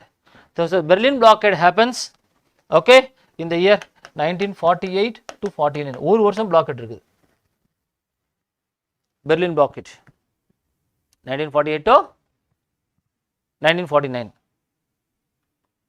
Sir, this Berlin blockade was intended to punish the capitalist Berlin, but the capitalists considered this as a challenge. So what they dude, இங்கே இருந்து aircraft வழியாக எல்லா பொருளையும் தூக்கிட்டு போய் இங்கே கொட்டுறான். இதுக்கு முன்னாடி எவ்வளோ கொட்டினானோ அதோட அதிகமாக கொட்டுறான். சாக்லேட்ஸு, புரியுதுல, dress, every thing was dumped. So finally after 1 year Russia knew that this is not going to work out. So the remove the blockade. Okay, the Berlin blockade was remove. This is 1949. Sir இப்போ அடுத்த development நடக்குது gold வார் பாலிடிக்ஸில். என்ன நடக்குது? Now Russia had exploded an atomic weapon. It has tested an atomic bomb. So Russia now has an atomic weapon. Sir, America thought that Russia will take 15 years to develop an atomic weapon. So in the 15 years, they can do whatever they want. In the 15 years, they can control the whole world. But now Russia had developed this bomb in a span of, let us say, 4 years, 5 years, they developed a bomb. How? America போய் spy network எடுத்து அங்கேருந்து எல்லாம் copy பண்ணி எல்லாத்தையும் தூக்கிட்டு வந்தான், blue print எல்லாத்தையும். பேசுகிற புரிஞ்சு உங்களுக்கு ரஷ்யன் ஸ்பை நெட்வொர்க் ரொம்ப efficient spy network. Russian space ரொம்ப ரொம்ப எஃபெக்டிவ் ஸ்பேஸு. புரிஞ்சில்ல? அமெரிக்காவில் ஊடுருவி அங்கே சயின்டிஸ்ட்டை கொஞ்சம் கரெக்ட் பண்ணி அவங்ககிட்ட சின்ன சின்ன ஃபோட்டோஸ் கேமராஸ் எல்லாம் கொடுத்து போய் அங்கேருந்து எல்லா ஃபோட்டோலாம் எடுத்துகிட்டு எல்லா டாக்குமெண்ட்டும் கூட்டிகிட்டு வந்து இவனே தயாரிச்சான் atomic weapon. He exploded, which is a shock to America. Then gradually one by one lot of countries become nuclear countries. 1952 Britain becomes a nuclear country. I think 1956 France explodes a nuclear atomic bomb. 1967 I think China. Then 1974 India. எல்லாமே லைனாக நம்மளாம் ஒரு bomb வச்சு நம்ம எப்படி தயாரித்தோம் அதுக்கு பின்னாடி நிறைய கதை இருக்குது. நம்மளும் அணுகுண்டெல்லாம் வச்சுருக்கோம். உங்களுக்கு தெரியுமா? தெரியுமா தெரியாதம்மா? நம்மளாம் அட்டாமிக் பாம் வச்சுருக்கிறோம். எடுத்து ஒரு இடத்துல அடியில் போட்டு வச்சுருக்கிறோம். திடீர்னு எமர்ஜென்சினா சாவி மட்டும் தொலைச்சிடும். அந்த வீட்டு சாவி தொலைச்சிட்டு வார் வந்துடும். அந்த இடத்துல போய் தேடுவான். ட்ரெயினில் தேட போவான். ட்ரெயினுக்கு வந்து விழுந்துடும். பிரிட்ஜை கிராஸ் பண்ணி பிரிட்ஜு படுத்துரும். என்னதான் பண்ணுறது? புரிஞ்சில்ல? நம்மளெல்லாம் யாருமே அடிக்காதனால நம்ம பலசாலியை சுற்றிட்டு இருக்கிறோம். எவனா வந்து அடித்தா தான் தெரியும் நம்மளுக்கு தைரியம் இருக்குதா இல்லையான்னு. புரிஞ்சில்ல உங்களுக்கு? இருந்துட்டு போட்டோம், நம்ம பெரிய பேசக்கூடாது இவனுங்களை. So here this atomic weapon parity with Russia, that balanced the edge which America had. அதுக்கப்புறம் என்னாச்சு? கண்டினியூஸ் ரெண்டு பேருக்கும் வந்து பகை தான். ஓகே, நீ அணுகுண்டு போட்டால் நானும் போடுவாங்கிறான், நீ ஒன்று போட்டால் நான் ரெண்டு போடுவாங்கிறான். So cold war means, okay, if America develops 100 atomic warheads, Russia would develop 150. Even 1000 na, even 1500. At one point of time, even 10,000 warheads வச்சிருக்கான், even 11,000 warheads வச்சிருக்கான். இதில் ரொம்ப முக்கியம் என்னன்னா, cold war is a mad war actually. எப்படின்னா, இதில் இருக்கிற ஒரு 200 குண்டு போட்டாலே உலகம் எல்லாமே அழிஞ்சு போயிடும். 200 போட்டாலே உலகம் அழிஞ்சிடும். இத்தனை எதுக்குள்ள வச்சிருக்கிறீங்கன்னா போட்டி சார். அதில் நாங்கள் புரிஞ்சல உங்களுக்கு? இது ஒரு மட போட்டி. இது புரிஞ்சா இல்லையா? So cold war. Next, if you see, developments happened.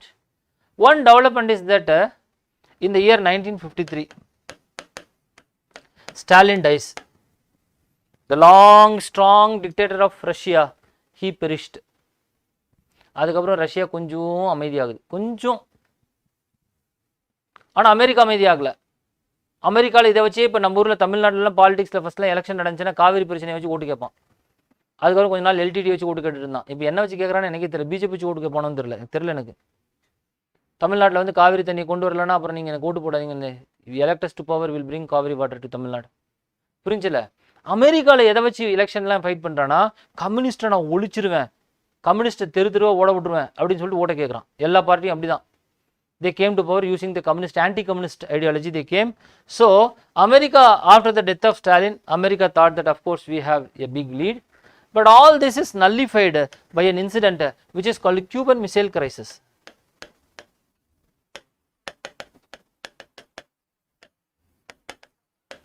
Cuban Missile Crisis. This Cuban Missile Crisis happens in 1961-62. Cuban Missile Crisis.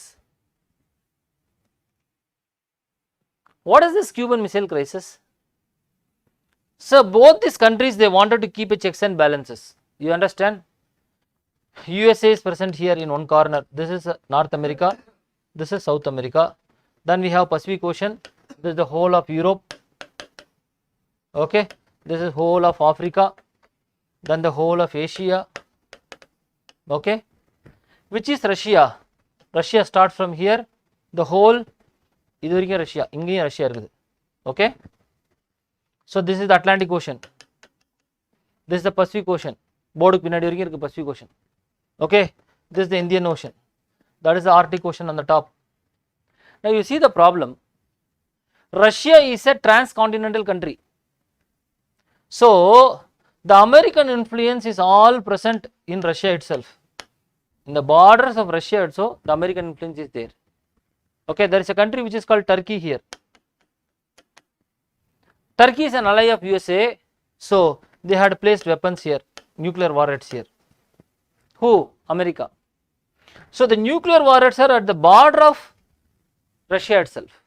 It is a threat to the Russia, whereas Russia can keep only weapons only in these countries' satellite states. For any nuclear weapon to go and attack America, it has to cross the whole of Atlantic Ocean. ஒரு மணி நேரம் ஆகும், 5000 kilometre. புரிஞ்சில்ல? அந்த 1 மணி நேரம் உயிரோடு இருப்பான். இவங்க மேலே குண்டு போட்டதுக்கப்புறம் அது ஒன்றும் நிம்மதியாக இருக்க விடல. அது எப்படி? நம்ம செத்ததுக்கு அப்புறம் 1 மணி நேரம் உயிரோடு இருப்பானா? முடியாது. We have to create a fear in the America by telling that our nuclear weapon can reach you. Secondly, that those days there were not intercontinental ballistic missiles. இன்னைக்கெல்லாம் நீங்கள் இருக்கிற இடத்துலேருந்து நீங்கள் குண்டு போடலாம். ICBMs. ICBMs have a range of 12,000 kilometers, you must know. 12,000 kilometersனால் இங்கேருந்து அங்கே போகும். ஃபஸ்ட்டு அப்படி கிடையாது, இங்கேருந்து இங்கே போகவே போகாது. ஒரு ஷிப்பை கொண்டு இங்கே நிப்பாட்டி வச்சு இங்கேருந்து அங்கே போடணும். ஷிப் அவ்வளோ தூரம் போகலன்னா போட முடியாது. So what USSR thought, we have to keep nuclear weapons at the steps at the entrance of America. So they found a small island here. The name of the island is Cuba. Cuba ku periya history irukku pinadi. Cuba was controlled by a capitalist dictator. So a communist type of revolution came and Fidel Castro came to power. This happens in 1959. Fidel Castro. And he is slightly communist oriented. யாரெல்லாம் நியாயத்தை தட்டி கேட்குறான்னு அவனெல்லாம் கம்யூனிஸ்ட்னு சொல்லிடுறான் முன்னாடி. ஏண்டா செஞ்ச வேலைக்கு கூலியை கொடுறான்னா கம்யூனிஸ்ட்டுங்கிறான். புரிஞ்சில்ல? பணக்காரன் எல்லாத்தையும் கேபிட்டலிஸ்ட் முத்திர குத்துற மாதிரி இது. So it is said that communist, when the Fidel Castro came to power, America actually threatened this Fidel Castro because Fidel Castro was speaking a lot of things against America. He was not pro-Russia, but he was anti-America. Because the Batista, the capitalist dictator, he went to America and was hiding there. America போய் ஒளிஞ்சு உட்கார்ந்திருக்கான். Understand this? So it so happened that Cuba, which is a very very small island state, was waiting that sometime America would attack us, such a huge country. And the invasion also happened in the year 1959. Americans wanted to invade Cuba, but not as America. அமெரிக்காவாக போய் கியூபாவை invite பண்ண நாடெல்லாம் தப்பாக நினைக்கணும்னு Americans எல்லாத்தையும் கொஞ்சம் வேறு colour dress போட்டு வேறு மாதிரி ஆள அனுப்பிச்சிடுறான் கியூபாவில் ஒரு ரெவல்யூஷன் கொண்டு வரதுக்கு. But of course that was defeated. So finally Cuba was waiting for a big friend to help them and USSR found this opportunity. So கியூபாவுக்கு போய் ஹெல்ப் பண்ணுறதுக்கு வந்துக்கிறாங்க. கியூபா கிட்ட சொல்கிறாங்க, அமெரிக்கா உன் பிரச்சனை என்ன? அமெரிக்கா அடிப்பான் அவ்வளோதானே, ஒன்றும் பிரச்சனை கிடையாது. We will come and keep our nuclear base in Cuba.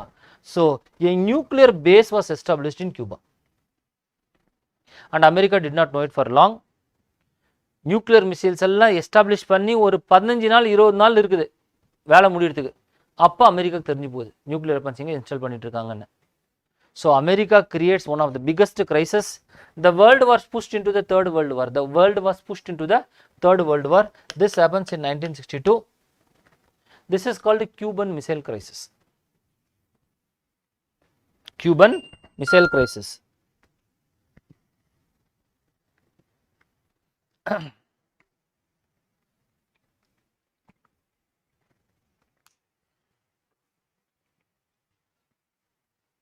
So the Cuban Missile Crisis actually took the world into a very very hot environment.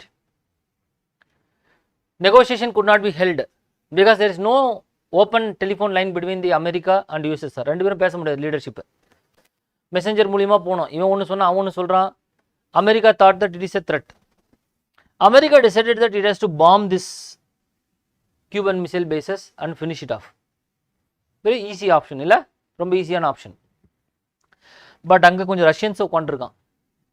If some of the Russians die, the Russia would attack America using nuclear weapons.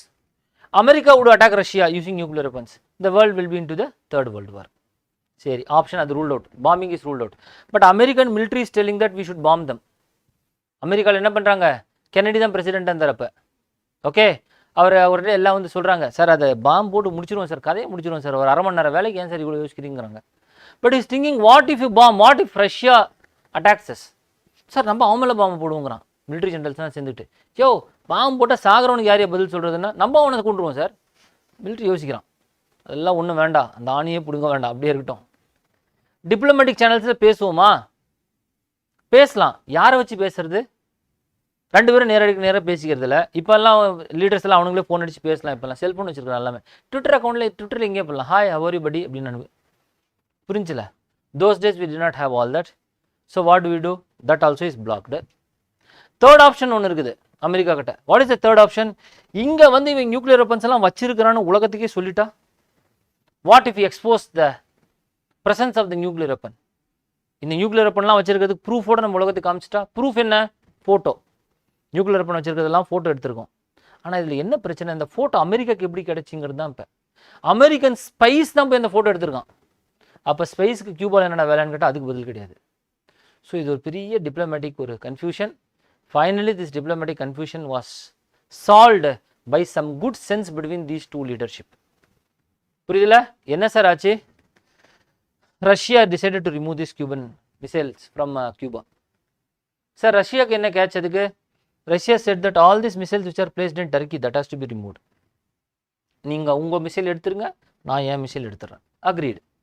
ஆனால் America சொல்கிறாங்க, ஆனால் அதில் ஒரு condition இருக்குங்க. என்ன? முதல்ல நீ உன் மிசைல் எடுக்கணும், அதுக்கப்புறம் தான் நான் எடுப்பேன். வச்சது நீ தாண்டா முதல்ல வச்சேன். நான் முதல்ல வச்சேன், ஆனால் நான் கடைசியில் தான் எடுப்பேங்கிறான்.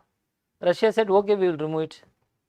ஆனால் அமெரிக்கா சொல்லுது, நாங்கள் எடுக்கிறது நாங்கள் வெளியே யாருக்கிட்டையும் சொல்ல மாட்டோம், ஏன்னா சொன்னால் எங்களுக்கு அவமானம் வந்துடும். ஸோ நாங்கள் சைலண்ட்டாக எடுத்துருவோம். நீங்கள் எடுக்கிறது நாங்கள்லாம் ஃபோட்டோ எடுத்து காமிச்சிட்டு போவோம்.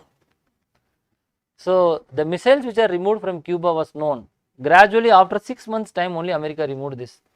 Okay, Jupiter missiles which are placed in Turkey. அடுத்தது Russia said that our Cuba எங்களோட ally, we should never invade Cuba ever in the future. Okay, America agreed to the guarantee. So that's why Cuba was never invaded. இல்லைனா எல்லாம் Cuba எத்தனை குட்டியோண்டு நாடு. அது எப்பவுமே America எங்கெங்கேயோ வருது. அமெரிக்கா ஆப்கானிஸ்தானுக்கு வந்துருக்குது, அமெரிக்கா வந்து பாகிஸ்தானுக்கு வருது, எல்லா ஊருக்கும் வருது. கியூபாக்கு மட்டும் ஏன் போகலன்னா precondition agreed. So Cuba was never invaded and it was left to strive like that. This is called a Cuban Missile Crisis. But the Cuban Missile Crisis clearly exposed to the world the threat of the Third World War. அதனால இதுக்கப்புறம் என்ன பண்ணுறான் ரெண்டு பேரும், சரி நம்ம என்ன பண்ணுவோம், ஒரு டெலிஃபோன் லைன் ரெண்டு பேருக்கும் போட்டுக்குவோம், பிரச்சனை நினைச்சா நம்ம எடுத்து பேசிடுவோம் அப்படின்னு சொல்லிட்டு there established something which is called an hotline. அது மட்டும் இல்லை, after the Cuban Missile Crisis, both this country realized that they have to reduce their stockpile of atomic weapons. So they also sign agreements to reduce their atomic weapons. Gradually that work was also carried on. புரியுதுல? அணுகுண்டெல்லாம் கம்மி பண்ணுறதுக்கு stockpile, that also they are carrying stockpile of atomic weapons. Okay. So this is Cuban Missile Crisis, 1960s, 70s. Then another problem happens in the year 1960s. That is called Vietnam War. அது ஒரு பெருங்கதை. Vietnam crisis 20 வருஷ கதை அது, Vietnam war. But I am not going to go very deep. Vietnam is a Southeast Asian country. Southeast Asia, வியட்நாம்னு ஒரு நாடு இருக்கு. Vietnam, okay, a stretch of country. Okay, there are 3 countries: Vietnam, Cambodia, Laos. Vietnam, Cambodia, we have Laos also. So this Vietnam was controlled by something. This place is called Indochina actually. இந்த இடத்துக்கு பேர் இண்டோசைனான்னு சொல்றாங்க. The Vietnam was colonized by a country which is called French. So France was colonizing Vietnam, exploiting the people for a very long time, for more than 70-80 years. So lot of people in Vietnam were against the French. Okay, but this dynamics changed in 1940. In 1940 what happened? Second World War period. Second World War எவ்வளவு விஷயத்தை மாத்துது பாருங்க. Japan was present here. No, Japan. So Japan attacked Vietnam. Japan attacked the whole of Southeast Asia and brought all it under their control. Southeast Asia இருக்க நாடெல்லாம் என்ன பண்ணுது Japan? தனக்குள்ள கொண்டு வந்துருது. Okay, it is bringing all under its control. Japan. And sir, now this French who are present here, they ran away to France. Like Myanmar, இங்கே Myanmar இந்த பக்கம் இருக்குது, பர்மா, மியான்மர். பிரிட்டிஷ்காரங்க உட்காந்துருந்தான், இந்தியன்ஸ் எல்லாம் இருந்தாங்க. ஜப்பான்காரன் வந்தோடனே நம்மளை விட்டுட்டு அவன் ஓடி போயிட்டான். புரிஞ்சுல? அப்போ இது எல்லாமே ஜப்பானீஸ் கண்ட்ரோலில் விட்டுட்டு அவனுக்கு ஓடி போயிட்டானுங்க. So now this Vietnamese fought against the Japanese. ஜப்பானுக்கு எங்கேஸ்டாக சண்டை போட்டே இருக்கான். There is one leader who is called Ho Chi Minh. Ho Chi Minh, Ho Chi Minh பேர், HOCHIMIN, Ho Chi Minh leader. So now what happened in the year 1945? Continuation சண்டை போட்டே இருக்காங்க. யாரு? வியட்நாமீஸ் ஜப்பான் against சண்டை போடுறாங்க. Americans come and help the Vietnamese also to fight against the Japanese. Americans. So இந்த Vietnamese எல்லாம் கேட்குறாங்க Americans கிட்ட, ஏம்பா வார் முடிஞ்சதுக்கப்புறம் எங்களுக்கெல்லாம் இண்டிபெண்டன்ஸ் கொடுத்துருவீங்களான்னு கேட்குறாங்க. அமெரிக்கா சொல்கிறாங்க கண்டிப்பாக கொடுத்துருவோம் உங்களுக்கு அப்படிங்கிறாங்க. வார் முடிஞ்சா இண்டிபெண்டன்ஸ் உங்களுக்கு. வார் 1945 முடிஞ்சிடுது.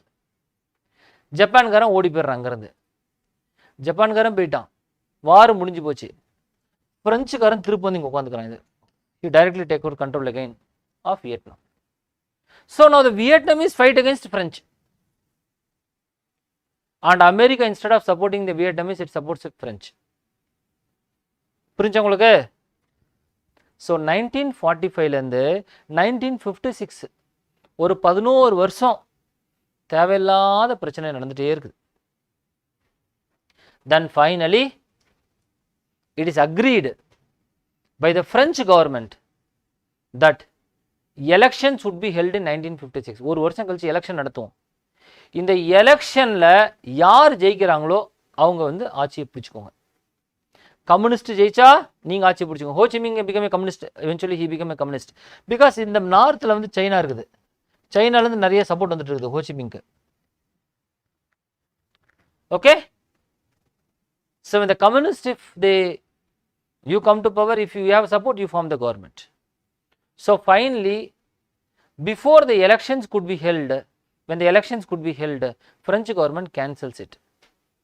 Okay, so the northern territory and all they accept, northern territory and all they accept the leadership of Ho Chi Minh. The south and all the French government is still placed, they refuse to go south, they refuse to go. Sir, it is under this crisis the French government installs a puppet government in the south, puppet government under a person whose name is Dihang, Dihang, Dihang. So he rules for he administers for about 10 years. His government is characterized by corruption, government is characterized by crime, underdevelopment, foreign influence. Okay, so finally what happens is that the French who are present here, the Ho Chi Minh communists which are present here in the north, they enter, they fight. Sir, in this fight French invite America, கூப்பிடுறான், நீங்கள் கொஞ்சம் வந்து எங்களுக்கு help பண்ணுங்கன்னு கூப்பிடுறான். America enters here when in the year 1965. First வந்து பணத்தை கொடுக்குறான், அப்புறம் டைரெக்டாக அமெரிக்கன் ட்ரூப்ஸ் கொஞ்சம் கொஞ்சமாக வந்துட்டு at one point of time around 5 lakh American soldiers were present here. Second world வாரில் கூட 5 lakh அமெரிக்கன் சோல்ஜர்ஸ் பார்ட்டிசிபேட் பண்ணல. 5 லட்சம் அமெரிக்கன் சோல்ஜர்ஸ் இங்கே ப்ரெசென்ட் ஆகிறான். சார் யாருக்கு எகேன்ஸ்டாக சார் அவன் சண்டை போடுறான்? அவன் இந்த கம்யூனிஸ்ட்டுக்கு எகேன்ஸ்டாக சண்டை போடுறான். Why America participated in Vietnam? Because they thought that this is a communist problem. If communist were allowed to succeed over Vietnam, the communist influence will spread to Cambodia, then it will come out to Myanmar, then of course it come to India. அப்படியே communist America வரைக்கும் வந்துருவான்னு நினைக்கிறேன். So they said that somehow this communist should be put to an end there itself. Communist should be put to an end there itself. So Americans, they stay there for 1965, another 10 years. ஏதோ பண்ணி பார்க்குறான் America, ஆனால் ஒன்றுமே பண்ண முடியல கம்யூனிஸ்ட்டை. Because they don't know who is in enemy. It's a guerrilla warfare. So Americans bombed அந்த he put all that sulfur bombs எல்லாமே போட்டுட்டான், எல்லாமே போட்டு he destroyed the whole forest. He killed village after village after village. Millions of Vietnamese were killed by the Americans. அந்த Americans வார் கிரைம்ஸ்லாம் try பண்ணோன்னா இவங்க எல்லாத்தையும் உள்ள பிடிச்சி போட வேண்டியதாக இருக்கும். ஓகே, அமெரிக்காவுக்கு வியட்நாமுக்கு என்ன வேலைன்னு நான் கேட்குறேன். யோசிச்சு பாருங்கள், அமெரிக்காவுக்கும் வியட்நாமுக்கு என்ன சம்மந்தம் இருக்குது? பட் அமெரிக்காவுக்கு நல்ல பாடத்தை வியட்நாம் கற்றுக் கொடுத்துட்டான். அமெரிக்கா வந்து அமெரிக்கன் சோல்ஜர்ஸ் நிறைய பேர் செத்து போயிடுறான் இதில். And around 50,000 soldiers I think they die in Americans they die in Vietnam, and Vietnam was a big lesson for America that they should not interfere in the other countries affairs. But America அந்த பாடத்தை 30 வருஷம் கழிச்சு மறந்து ஆப்கானிஸ்தானுக்கெல்லாம் போகிறான், அது வேற கற்றுது. Okay, so this finally in the year 1974 Americans run from Vietnam. ரன்னா ஓடி போயிட்டான்றான். அவன் கடைசியில் வியட்நாமை காலி பண்ண வீடியோஸ் எல்லாம் இருக்குது, கொஞ்சம் பாருங்கள் நீங்கள். அமெரிக்கன்ஸ் வந்து வியட்நாம் விட்டு காலி பண்ணி தப்பிச்சு ஓடின வீடியோஸ் எல்லாம் இருக்குது. அந்த வீடியோஸ் யூடியூப்லாம் இருக்குது. You just C they left Vietnam and the whole of Vietnam came under communism. இந்த கம்யூனிஸ்டுக்கு அமெரிக்காவை எதிர்க்கிற அளவுக்கு எங்கேருந்து சார் பணம் வந்துச்சு? எல்லாம் மேலே சைனாலேருந்து சப்ளை பண்ணிட்டு இருக்கான். Okay, so this is one, because more people supported the communists, that is the point. You cannot win wars with just weapons. Okay, so this is called Vietnam crisis. Next, இதோட முடியல, எங்க முடியுது? 74ல முடியுது. அமெரிக்காவுக்கு Vietnam ஒரு பாடம் மாதிரி 1979ல USSR ஒரு சேட்டை பண்ணுது. USSR they enter into Afghanistan 1979. Sir, why they enter into Afghanistan? சும்மா நம்ம ஒரு பெரிய ஆளுன்னு காமிக்கிறதுக்கு தான். அது அட்லீஸ்ட் வியட்நாமில் காடு இருந்துச்சு, பாம்பு கும்பெல்லாம் இருந்துச்சு, பள்ளி பூரா அதனாச்சும் சாப்பிடலாம் வேக வச்சு. நீங்கள் ஆப்கானிஸ்தானில் ஒன்றுமே கிடையாது. Afghanistan is a total utter desert, you must know, hot environment. And sir, Russia entered into Afghanistan in 79.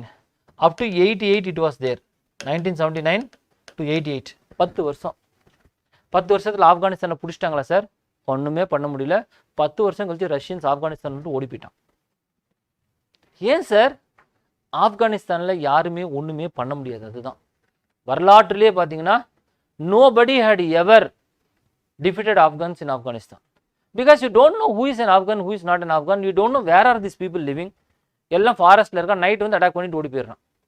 And who supported the Afghans against the Russians? America. Sir, who is an important leader? Osama. Who weaponed, who funded Osama, who funded this? Americans. So when Osama, when the Americans, when the Russians ran away, Osama, he ran his government. Is it not? In Afghanistan. இந்த ஒசாமாக்கு பணத்தை கொடுத்து ரஷ்யன்ஸை விரட்டினோன்னு இவன் தான். ஆப்கானிஸ்தானுக்கு கன்னை use பண்ண சொல்லி கொடுத்தோன்னே அமெரிக்கன்ஸ் தான். ராக்கெட் லான்ச்சர்லாம் எப்படி யூஸ் பண்ணுன்னு சொல்லி ஒரு பியூட்டிஃபுல் மூவி இருக்குது, நீங்கள் பார்க்கலாம். The name of the movie is call the பீஸ்ட்னு ஒரு படம் இருக்குது. ஓ மை காட், இந்த படம் இல்லை, சிச்சோ, இவன் ஒரு பீஸ்ட்னு படத்தை எடுத்து வச்சிருக்கானோ, என்ன பண்ணுறது? இந்த அது படம் பேர் பீஸ்ட் தான், ஆனால் இந்த பீஸ்ட் கிடையாது. I think the name of the movie is Beast of War நினைக்கிறேன். Beast of War. You have to see this movie. It speaks about the Russian attack of Afghanistan. Just ஒரு சின்ன ஒரு பியூட்டிஃபுல்லான movie. எப்படி ஆப்கானிஸ்தான் இருக்குதுன்ற அந்த படம் நீங்கள் பார்க்கலாம். ஓகே, நெட்டில் இருக்கும்னு நினைக்கிறேன். பீஸ்ட் ஆஃப் வார் 1980s எடுத்த படம்னு நினைக்கிறேன். யாராச்சும் பார்த்துட்டிங்கன்னா நான் வாட்ஸ்அப்பில் மெசேஜ் போடுங்க, பார்த்தோன்னு. புரியுதுல? வாழ்க்கையில் உங்கள் நேரத்தை நல்ல படத்தை பார்க்குறதுக்கு பயன்படுத்துங்க. இவன் எடுக்கிற படத்தெல்லாம் ஒன்றுமே பார்க்காதீங்க, உங்களுக்கு மூளைக்கோளாறு ஏற்படும், மூளை குறைபாடு ஏற்பட்டுரும். புரிஞ்சில்ல? உங்கள் சிந்திக்கும் திறன் இழந்துருவீங்க. நீங்கள் எப்போ சிந்திக்கும் திறன் இழப்பீங்க? ஓடி வந்து ஒருத்தன் ஒரு காரை எட்டி உதைக்கிறான், காரு வெளியே 25 கிலோமீட்டருக்கு பறக்குது. இதை பார்த்தா உங்கள் சிந்திக்கும் திறன் குறையுமா குறையாதா? யோசிச்சு பாருங்க. நீங்கள் காரை போய் ஓடி உதச்சி கார் 25 கிலோமீட்டர் பறக்குமா? உதச்சி பாருங்களேன் நீங்கள் எப்போனாச்சும், வாய்ப்பு இருந்தா. ஃபிசிக்ஸே உங்களுக்கு நியூட்டன் செகண்ட் லாவே தெரியல, மாஸ் அண்ட் வெலாசிட்டி கான்செப்டே புரிய மாட்டேங்குது. என்ன பண்ணுறது உனக்கு? புரியுதில்ல? அதனால இந்த படத்தெல்லாம் பார்த்து நீங்கள் ரொம்ப கற்பனையே பண்ணாதீங்க. ஃபாரின்காரெல்லாம் இந்த படத்தை பார்த்து 2 பேரும் சூசைட் பண்ணி செத்து போயிட்டு அந்த படம்லாம் பார்த்துட்டு இருந்துட்டு போட்டோம். So here the beast of war you have to see a very beautiful movie. How Afghans were taught with Americans to fight against the Russians. So this Afghan war is lot of respect, loss of money to the Russians. One reason why the Russia disintegrated in 1990 is Afghan war is one reason. one important reason. Okay, Afghan war is one important reason. Sir, இதுக்கு அடுத்தது வேற என்ன developments நடக்குது? ஈரான்ல ஒரு பிரச்சனை நடக்குது, Islamic revolution of Iran. இந்த டயத்துல okay, Islamic revolution.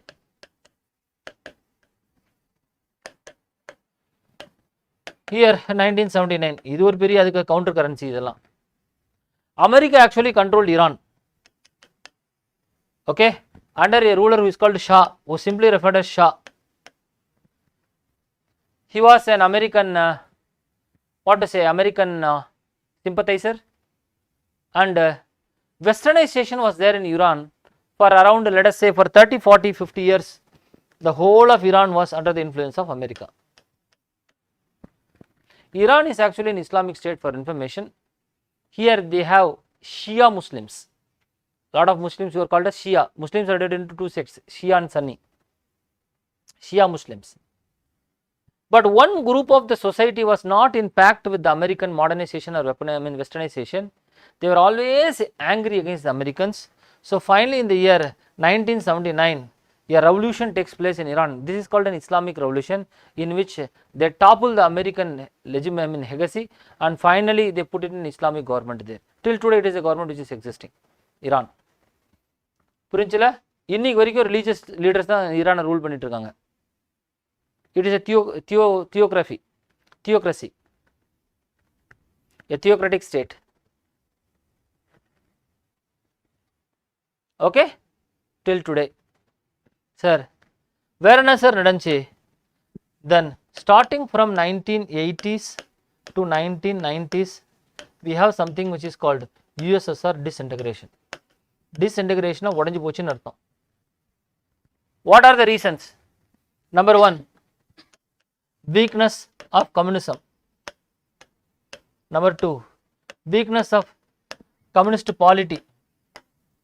Number 2, 3, rise of nationalism.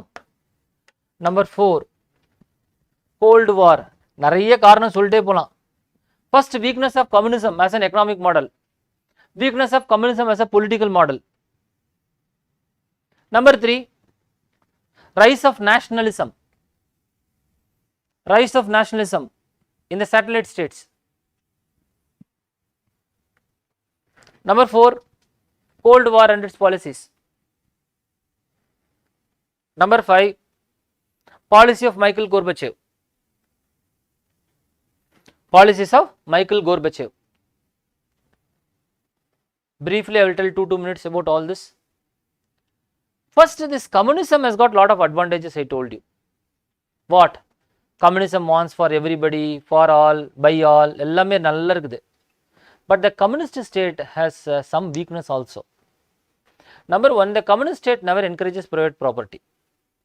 It never encourages private property. Without private property, people have no motivation to work. யோசிச்சு பாருங்க, நீங்க சம்பாதிக்கிறதெல்லாம் நாடு எடுத்துக்கோன்னா நீங்க எதுக்கு வேலை செய்வீங்க? சம்பாதிக்கலாம் கூட நாடு சம்பளத்தை கொடுக்கணும்னா நீங்க எதுக்கு வேலை செய்வீங்க? கம்யூனிசமோட ரூல் என்னன்னா, work according to your capacity, take according to your necessity. என்னால் ஒரு நாள் இவ்வளோ தான் ஒர்க் பண்ண முடியும், work according to your capacity, take according to your necessity. ஆனால் எனக்கு நிறைய தேவை, நீங்கள் ஸ்டேட்டில் போய் வாங்கிக்கலாம். நான் 25 குழந்தைங்களை பெற்று வச்சிருக்கிறேன், ஆனால் நான் கொஞ்சம் தான் வேலை செய்வேன்னா ஸ்டேட் வில் கிவ் யூ. பேசுகிற புரிஞ்சா? So that is one drawback, absence of private property. Number 2, communist ஸ்டேட்டில் பார்த்தீங்கன்னா எக்கனாமிக் மாடலில் there is an absence of incentive. நல்ல ஒருத்தன் வேலை செய்கிறான், அவனுக்கு ஒரு 100 ரூபாய் சேர்த்து கொடுக்கக்கூடாது. எல்லாரும் ஒன்றே தான், வேலை செஞ்சாலும் செய்யலனாலும் ஒரே சம்பளம் தான். அதனால தான் இந்தியாவில் சோசியலிஸ்ட் பேட்டர்னில் அந்த யூனியன் ஒன்று ஃபார்ம் பண்ணி வச்சுக்கிட்டு வேலை செய்கிறவனெல்லாம் வேலை செய்யாதவன் கெடுப்பான். பேசுகிற போனது தமிழில் ஒரு பழமொழி வச்சுருக்கான், மேற மாட்ட நக்கர மாடு. தெரியுமா உங்களுக்கு? இதெல்லாம் யூனியனுக்கு சொல்லுவான். 2 பேரும் சேர்ந்துக்கிட்டு 2 பேரும் சின்சியராக ட்ரெஸ் எல்லாம் போட்டு போவோம். டேய் நீ வேலை செஞ்சேன்னா நாங்களாம் வேலை செய்யாமல் 20 வருஷமாக உட்காந்துருக்கோம், உட்காரா அப்படின்னு சொல்லி யூனியன்லாம் சேர்ந்து தான் பப்ளிக் செக்டார் எல்லாத்தையும் ஒழிச்சிட்டாங்க இந்தியாவில். எவ்வளோ பப்ளிக் செக்டார் இருந்துச்சு, கோல்டன் பப்ளிக் செக்டார்ஸு, நவரத்னா, அந்த ரத்னா, இந்த ரத்னா போட்டு எல்லா ரத்தனையும் முடிச்சிட்டாங்க. கடைசியில் ஒரு ரத்னாவும் கிடையாது கடைசியில். இப்போ புரிஞ்சில? ஒய் எல்லாம் பீப்புள் நினைக்கிறான் வேலை செய்யாமல் இருக்கிறது ரொம்ப நல்லா தானே இருக்குதுன்னு யோசிக்கிறான். கேபிட்டலிஸ்ட் செட்டமில் எவ்வளோ வேணால் வேலை செய், ஆனால் அவ்வளோ பணம் வாங்கிட்டு போயிட்டே இரு. வேலை செய்யலே உன்னை வேலை விட்டு தூக்கிடுவான். ஹையர் அண்ட் ஃபயர் தான். கம்யூனிஸ்ட் ஸ்டேட்டில் ஹையர் நோ ஃபயர். புரிஞ்சு உங்களுக்கு? இது எல்லாமே ரொம்ப பாசிட்டிவாக இருக்குதுல்ல நம்மளுக்கு. This all positive, no, it looks very positive. So the capitalist state has got lot of advantages. The communist has some disadvantages. Thirdly, the communist model, there is an absence of competition. Competition இல்லைன்னா எக்ஸலன்ஸே இருக்காது. பேசுகிற புரிஞ்சா? இந்தியாவில் காம்படிஷனே இல்லாமல் இருந்துச்சு ரொம்ப வருஷம், உங்களுக்குலாம் தெரியும்னு நினைக்கிறேன். நம்ம 1991 வரைக்கும் இந்தியாவில் இருக்க கம்பெனிஸ்க்கு காம்படிஷனே கிடையாது. கார் கம்பெனினா ஒரு கார் கம்பெனி வச்சுருப்போம். என்ன காரு? அம்பாசிடர்.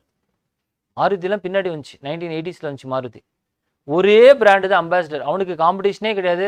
அவன் கொடுக்கறது தான் காரு, அவன் கொடுக்கறது தான் கலரு, வெள்ளை கலரில் மட்டும்தான் வரும். அந்த காரை நீங்கள் வாங்குறதுக்கு வெயிட்டிங் பீரியடு 3 வருஷம் ஆகும். அதுக்கு ஒரு எம்பியோட ரெக்கமெண்டேஷன் வேணும். உங்களுக்கு பணத்தை நீங்கள் முன்னாடியே கட்டணும். உங்ககிட்ட பணத்தை வாங்கி தான் அந்த காரை வந்து தயாரிப்பான். ஹிந்துஸ்தான் மோட்டார்ஸ்னு ஒரு கம்பெனி கல்கத்தாவில் இருக்கு. You understand this? At one point of time it removed the competition, means what? It brings in complacency. Complacency na நான் பண்ணுறது தான் பெஸ்ட்டுங்கிற எண்ணம். புரிஞ்சா இல்லையா உங்களுக்கு? அதுக்கப்புறம் காம்படிஷன் வர ஆரம்பித்தா என்ன ஆகும்? எல்லாம் காணாமல் போயிடுவோம். More amount of competition, excellence welcome. இன்றைக்கெல்லாம் காரை காலையில் போனீங்கன்னா சாயந்தரம் வாங்கிடலாம். புரியுதா இல்லையா உங்களுக்கு? பணமும் இல்லை சார், ஒன்றும் பிரச்சனை இல்லை. அவனே உங்கள் வீடெல்லாம் பார்த்து வச்சுருப்பான். உங்களுக்குன்னு ஒரு அசசபிலிட்டி இருக்குது. உங்களை பார்த்து உங்களுக்கு பணம் கொடுக்கலாமா வேண்டாம்னு முடிவு பண்ணி வச்சுருவான். கொஞ்ச நாள் கழிச்சு உங்களோட கிட்னிலாம் எழுதி வாங்கிட்டு கொடுப்பான்னு நினைக்கிறேன் பணம். உங்கள்கிட்ட ஒன்றுமே இல்லைன்னா ஒன்றும் பிரச்சனை இல்லை சார், உங்கள் ஹார்ட் கிட்னிலாம் நாங்கள் கழட்டி எடுத்துக்கிறோம். புரிஞ்சில்ல? So I think today it all is changed. So a communist system has got this drawback. So this led to an economic failure. இது என்ன பண்ணுது? ஒரு எக்கனாமிக் ஃபெயிலியரை கொண்டு வருது. சார் பொலிட்டிக்கல் சிஸ்டம்ல எப்படி இருக்குது? இந்த பொலிட்டிக்கல் சிஸ்டத்துலையும் ப்ராப்ளம் இருக்குங்கிறான். What is the problem in the political system? Communism is characterised by politically only one party, only one ideology. Communist பார்ட்டிக்கு தான் நீங்கள் எப்போவுமே ஓட்டு போடணும். ஆல்டர்னேட்டிவ் பார்ட்டியே இல்லைன்னா, இப்போ 4 பார்ட்டி இருக்க போய் தான் நம்ம ஒருத்தர் 1000 ரூபாய் கொடுக்குறான், 500 ரூபாய் கொடுக்குறான். ஒரு 4 கட்சி இருக்க போய் தான் நம்மளுக்கு ஒரு கலெக்ஷன் வருது. ஒரு எலெக்ஷன் நடந்தா யாரெல்லாம் ஓட்டு போட்டிருக்கீங்க? எல்லாம் ஓட்டு போட்டிருக்கீங்க தானே? கொடுத்தாங்களா? இல்லை, 4 பேர் இருந்தால் காலையில் ஒருத்தர் வருவான், மத்தியானம் ஒருத்தர் வருவான், ஏதோ ஒரு கலெக்ஷன் சென்டர் இருக்கும். ஆளுக்கு ஒரு ஐடியாலஜி வருவான். ஒருத்தன் டிவி கொடுக்குறேன்னா நான் மிக்சி கொடுக்குறேன், ஒருத்தன் பைக் கொடுக்குறேன், ஒருத்தன் மடிக்கணினி கொடுக்குறேன். இதெல்லாம் ஏன் இவ்வளோ காம்படிஷனில் நடக்குதுன்னா, multi party. Always when there are more choices will be more. இங்கே ஒரே பார்ட்டி தான், கம்யூனிஸ்ட் பார்ட்டி தான். நீ எழுந்தாலும் படுத்தாலும் கம்யூனிஸ்ட் பார்ட்டி தான் ஓட்டு போட முடியும். ஸோ அதனால் எப்படி டெவலப்மெண்ட் நடக்கும்? செகண்டு, கம்யூனிஸ்ட் பார்ட்டியை யாரும் கிரிட்டிசைஸ் பண்ண முடியாது. How you can correct? You can't criticise communist party. North Korea மாதிரி தான், கிரிட்டிசைஸ் பண்ண முடியாது, கண்டம் பண்ண முடியாது, ஒன்றுமே பண்ண முடியாது கம்யூனிஸ்ட் பார்ட்டியை. வேறு வழி இல்லாமல் கம்யூனிஸ்ட் பார்ட்டிக்கு தான் ஓட்டு போட்டாகணும். So this led to corruption. This led to corruption. Lot of corruption. Okay? It led to corruption. So politically there is corruption, economically there is weakness. So this plagued the state. Next, nationalism, rise of nationalism. USSR consisted of 14+1 states. In all the rest of the countries, the communism had fallen into a decline. So democratic governments, they were wanting to come to power. So Russia forcefully put the communist governments in place. Now the people wanted to fight this communist government. They wanted democratic governments to come in place. So there is a constant fight in the national states. எல்லா கண்ட்ரிலையுமே, most of the countries, including Ukraine. Understand this? So Poland, Ukraine, எல்லா இடத்துலையும் பிரச்சனை நடக்குது. This is the third. Then Cold War, sir. We have Cold War politics. Cold War, both America and USSR, they lost. ரெண்டுமே இழக்கிறான் gold வார்னால, தேவையில்லாத வார்னால. But America could maintain its economy because it is a huge power. But Russia could not because it did not have diversified markets. It did not have diversified markets. So this also was another problem. Next, sir, the last point we have Michael Gorbachev.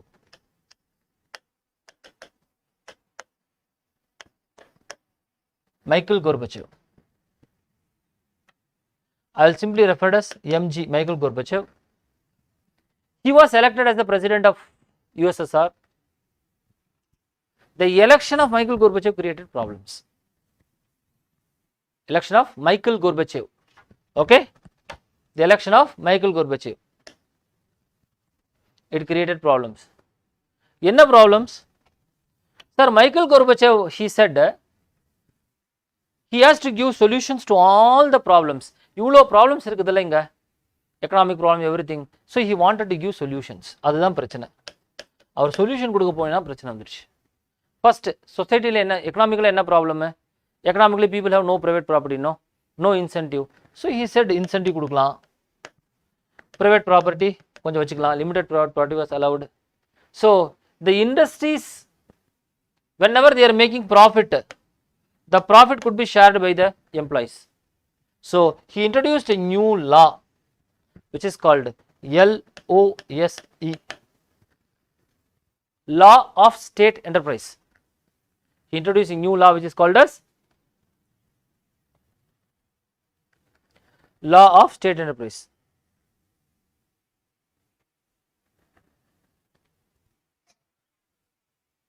This law of state enterprise allowed a limited property, it allowed incentive, but it had its own problem. What is that problem? The problem is that the industries now produced whichever commodities gave profit and ignored those commodities which are of common use. எந்த product produce பண்ணால் நிறைய லாபத்தை வரும் அதை production பண்ணுறான். நெருப்பொட்டி, soap இதெல்லாம் production பண்ணுறதில்ல. ஏன்னா இது இல்லை, கார்ஸை ப்ரொடியூஸ் பண்ணுறான். But who will buy cars? Is it not? So the industries never produce those items which are of common use, which are of low value. Common use, low value. புரிஞ்சுல உங்களுக்கு? So இது ஒரு பெரிய பிரச்சனையாக இருக்குது.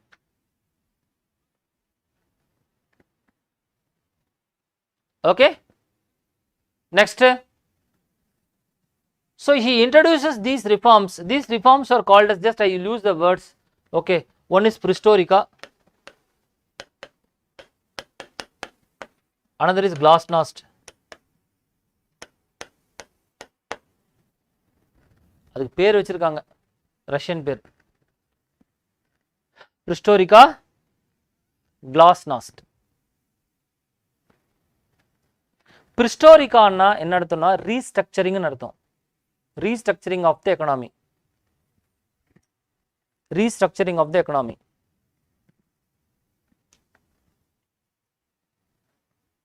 Restructuring. In this restructuring only these methods were introduced. Incentive was given, private property was allowed to be held. இதெல்லாமே ரீஸ்ட்ரக்சரிங்ல. Glasnost அப்படின்னா openness, openness to criticize the communist party. அதான பெரிய பிரச்சனையா இருந்துச்சு. செல்ஃப் ரெகுலேட்டரி ஏன் கம்யூனிஸ்ட் பார்ட்டி நடக்கலன்னா, கிரிட்டிசைஸ் யாருமே பண்றதில்ல. nobody is criticizing. Press was given some limited permission to criticize the party. Glasnost, criticize the party. Okay, so this was used by the press to bring in the weakness of the communist party to the forefront. So communist party ஓட குறைகளை எடுத்து சொன்னா, எல்லா குறைகளையும் எடுத்து சொல்லி மக்கள் கிட்ட அந்த பிரபலமாக்கி விட்டான் அந்த குறை எல்லாத்தையும். So people lost hope on the communist party. People lost hope on the communist party. So immediately people wanted this communist party to reform. இந்த கம்யூனிஸ்ட் பார்ட்டியை மாறணும்னு சொல்றான் எல்லாம் சேர்ந்துக்கிட்டு. It created a chaos. இது ஒரு குழப்பத்தை உண்டு பண்ணுச்சு. இந்த குழப்பம் என்னாச்சு? கம்யூனிஸ்ட் பார்ட்டி ரெண்டா உடைஞ்சு போச்சு. One party who wanted reformation, another who wanted all this reformation to go. One party who wanted more reformation, one group. Another group who wanted cancellation of all these reformations. ஏற்கனவே பண்ண ரிஃபார்மேஷனை cancel பண்ணுன்னு சொல்கிற ஒரு குரூப்பும் இன்னும் அதிகமாக reform கொடுன்னு சொல்கிற ஒரு குரூப்பும் ரெண்டாக பிரியுது கம்யூனிஸ்ட் பார்ட்டியை. Okay, and that group which wanted more reform is by a person who is called Boris Elstyn அப்படின்னு ஒருத்தர் இருக்கிறார். Boris Elstyn. Boris Elstyn. So Boris Elstyn had popular support. He was responsible for creating a new modern things. He said that all the satellite states, whichever they wanted to go away from Russia, you can go away. நீங்களாம் தனியாக போகணுன்னு விரும்புறீங்கன்னா தனியாக கிளம்பி போயிடுங்கிறது. Okay, so one by one democratic governments were established in the satellite states. And gradually in the year 1991, USSR announced its formal dissolution. நாங்கள் USSR இனிமேல் கிடையாது, ரஷ்யா ஆகிடுறோம்பா அப்படின்ட்டான். நீங்கள்லாம் பிரிஞ்சு போகிறோன்னா போங்க அப்படின்ட்டான். புரிஞ்சுல உங்களுக்கு? ஆல் தி வார் மிஷினரி என்னென்ன ஏர்க்ராஃப்ட் எல்லாம் இருக்குது எல்லாம் ரஷ்யா கிட்ட வந்துடும். பாதி பேர் அவன் ஏமாற்றி எடுத்து வச்சுக்கிட்டு அதெல்லாம் டெரரிஸ்ட் கிட்டலாம் வித்துட்டா இன்னும் நிறைய அது கடை இது இருக்குது. Because the Russian USSR had weapons spread everywhere in the whole of Europe. பிரிஞ்சதுக்கப்புறம் அவங்ககிட்ட இருக்கிற வெப்பன்ஸ்லாம் அவனே எடுத்து வச்சுக்கிட்டான். பாதி பேர் இந்த பிளாக் மார்க்கெட்டில் வித்துட்டாங்க, நிறைய டெரரிஸ்ட் கையில் பிடிச்சது. புரிஞ்சுல உங்களுக்கு? So the Soviet Union finally disintegrated into something which is called Russia. Present day what we are having Russia is the continuation of the Russian legacy which is there. So ஒரு காலத்தில் அது வந்து 15 நாடோடைய ஒட்டமைப்பாக இருந்துச்சு. இப்போ தனி நாடாக இருக்குது. அதனால மற்றவன் மதிக்கலைன்னா அவனுக்கு கோவம் வருது ரஷ்யாவுக்கு. உக்ரைன்லாம் ஒன் ஆஃப் த அல்ல கையாக இருந்தான் ரஷ்யாவுக்கு. இப்போ எதிர்த்து USA கூட சேர்ந்துக்கிட்டானா கோவரமாக வராது அவனுக்கு. அதனால தான் கோவப்படுறான். நியாயம்தான். USA Ukrainians have the right to decide what they want. Is it not? But the Russians can't tolerate this. Okay, that is the root cause of all these issues now. So the Cold War ended in 1991. But after the end of the Cold War, what happened? America emerged as a supreme superpower. It emerged as a superpower. Sir, in the today's world, 21st century, military power is not considered to be the power. Only the economic power is considered to be the power. Economic power. India is respected globally just because it is a big market. It is an economic power. But China is trying that military power would be used in the future to control the world order. I don't think that is going to work. But anyhow, China is thinking strategically அங்கங்க military நம்ம bases establish பண்ணிட்டோன்னா பெருசாக நம்மள ஆயிடலாம் அப்படின்னு நினைக்கிறாங்க. But it's not possible. Moreover, China's presence is too obvious, too presence everywhere in the world. They have established all African countries. நிறைய இடத்துல கொண்டு போய் China base வச்சிருக்காங்க. Okay, that's what it is. So this is the new world order which are present here. It is a resultant of this 50, 60, 70 years of history. நான் just ஒரு outline தான் சொல்லியிருக்கிறேன். ஒரு டாபிக் எடுத்து பேசினா 2 மணி நேரம் பேசலாம். அவ்வளோ கண்டென்ட் இருக்குது உள்ள. Okay, that is a brief of the world history. Whatever you are given, still lot of topics are there. அமெரிக்காவை பற்றி நம்ம பேசல, இண்டஸ்ட்ரியல் ரெவல்யூஷனை பற்றி பேச முடியல. பட் anyhow, ஒரு 200 years இதுதான் ஒரு grasp of the ஒரு bird's eye view of the history which has happened. Any specific doubts if you have, you can ask. Online also, if you have any specific doubt, you can put it in the comment. I can answer. Maybe in the next session I can put in the comment or whatever it is. As I told you, this book, if you want a brief introduction of all the topics, there is a book I told you. This book you can buy. Okay, I already told you. Online people, they asked me yesterday. This is the book. It is available in the office. Okay, this is 2 world history books we are having, one for optional, another for GS. Buy it for GS book. Optional book venda, just buy for the GS book. Secondly, we are having a free mentorship program for the mains Bodhisattva mentorship starting on this Monday. It is open for all. Sir, I have not cleared preliminary, no problem. I will not be clearing preliminary, no problem. But if you are having time, if you want to allot some time for mains, you are welcome to this program. Okay, Monday morning 10 o'clock we will start the program. Whoever wants to be part of this program, you be part of this program. Okay, what we are going to do in this Bodhisattva, we are just going to orient yourself to the mains preparation. This will include class, this will include test, this will include paper correction and individual mentoring and other things. This program is only for, it is totally free, but we want the students to be genuinely interested to come to us. 10 பேர் வந்தாலும் உருப்படியான வரணும்னு நான் எதிர்பார்க்கிறேன். We have only that much time and energy. So whoever is really interested, they can come. You can inform your friends also. It is open for all the institutes, anybody, provided is just an aspirant. Okay, come on Monday. but you have to just register your call the institute and register your phone. அதில் link இருக்கு, Bodhisattva search பண்ணிங்கன்னா link இருக்கு. Just put a message I want to join for Bodhisattva, name, phone number, email ID, just you send it to us. இன்ஸ்டியூட்டோட mail ஐடிக்கோ இல்லை இன்ஸ்டியூட்டோட phone நம்பருக்கும் நீங்கள் வாட்ஸ்அப் பண்ணுங்கள், we will take you into consideration. Okay. So some students next year அடுத்த வருஷம் preliminary போகிற ஸ்டூடெண்ட்ஸ் இந்த வேர்ல்டு ஹிஸ்ட்ரி கிளாஸில் இருக்கீங்க, உங்களுக்கு கொஞ்சம் அதிகமாக இருக்கும். Don't worry about this. Even if you don't know anything about world history, don't worry, we will take care. Okay, this world history class is just an idea that easily it could be learnt, grasped.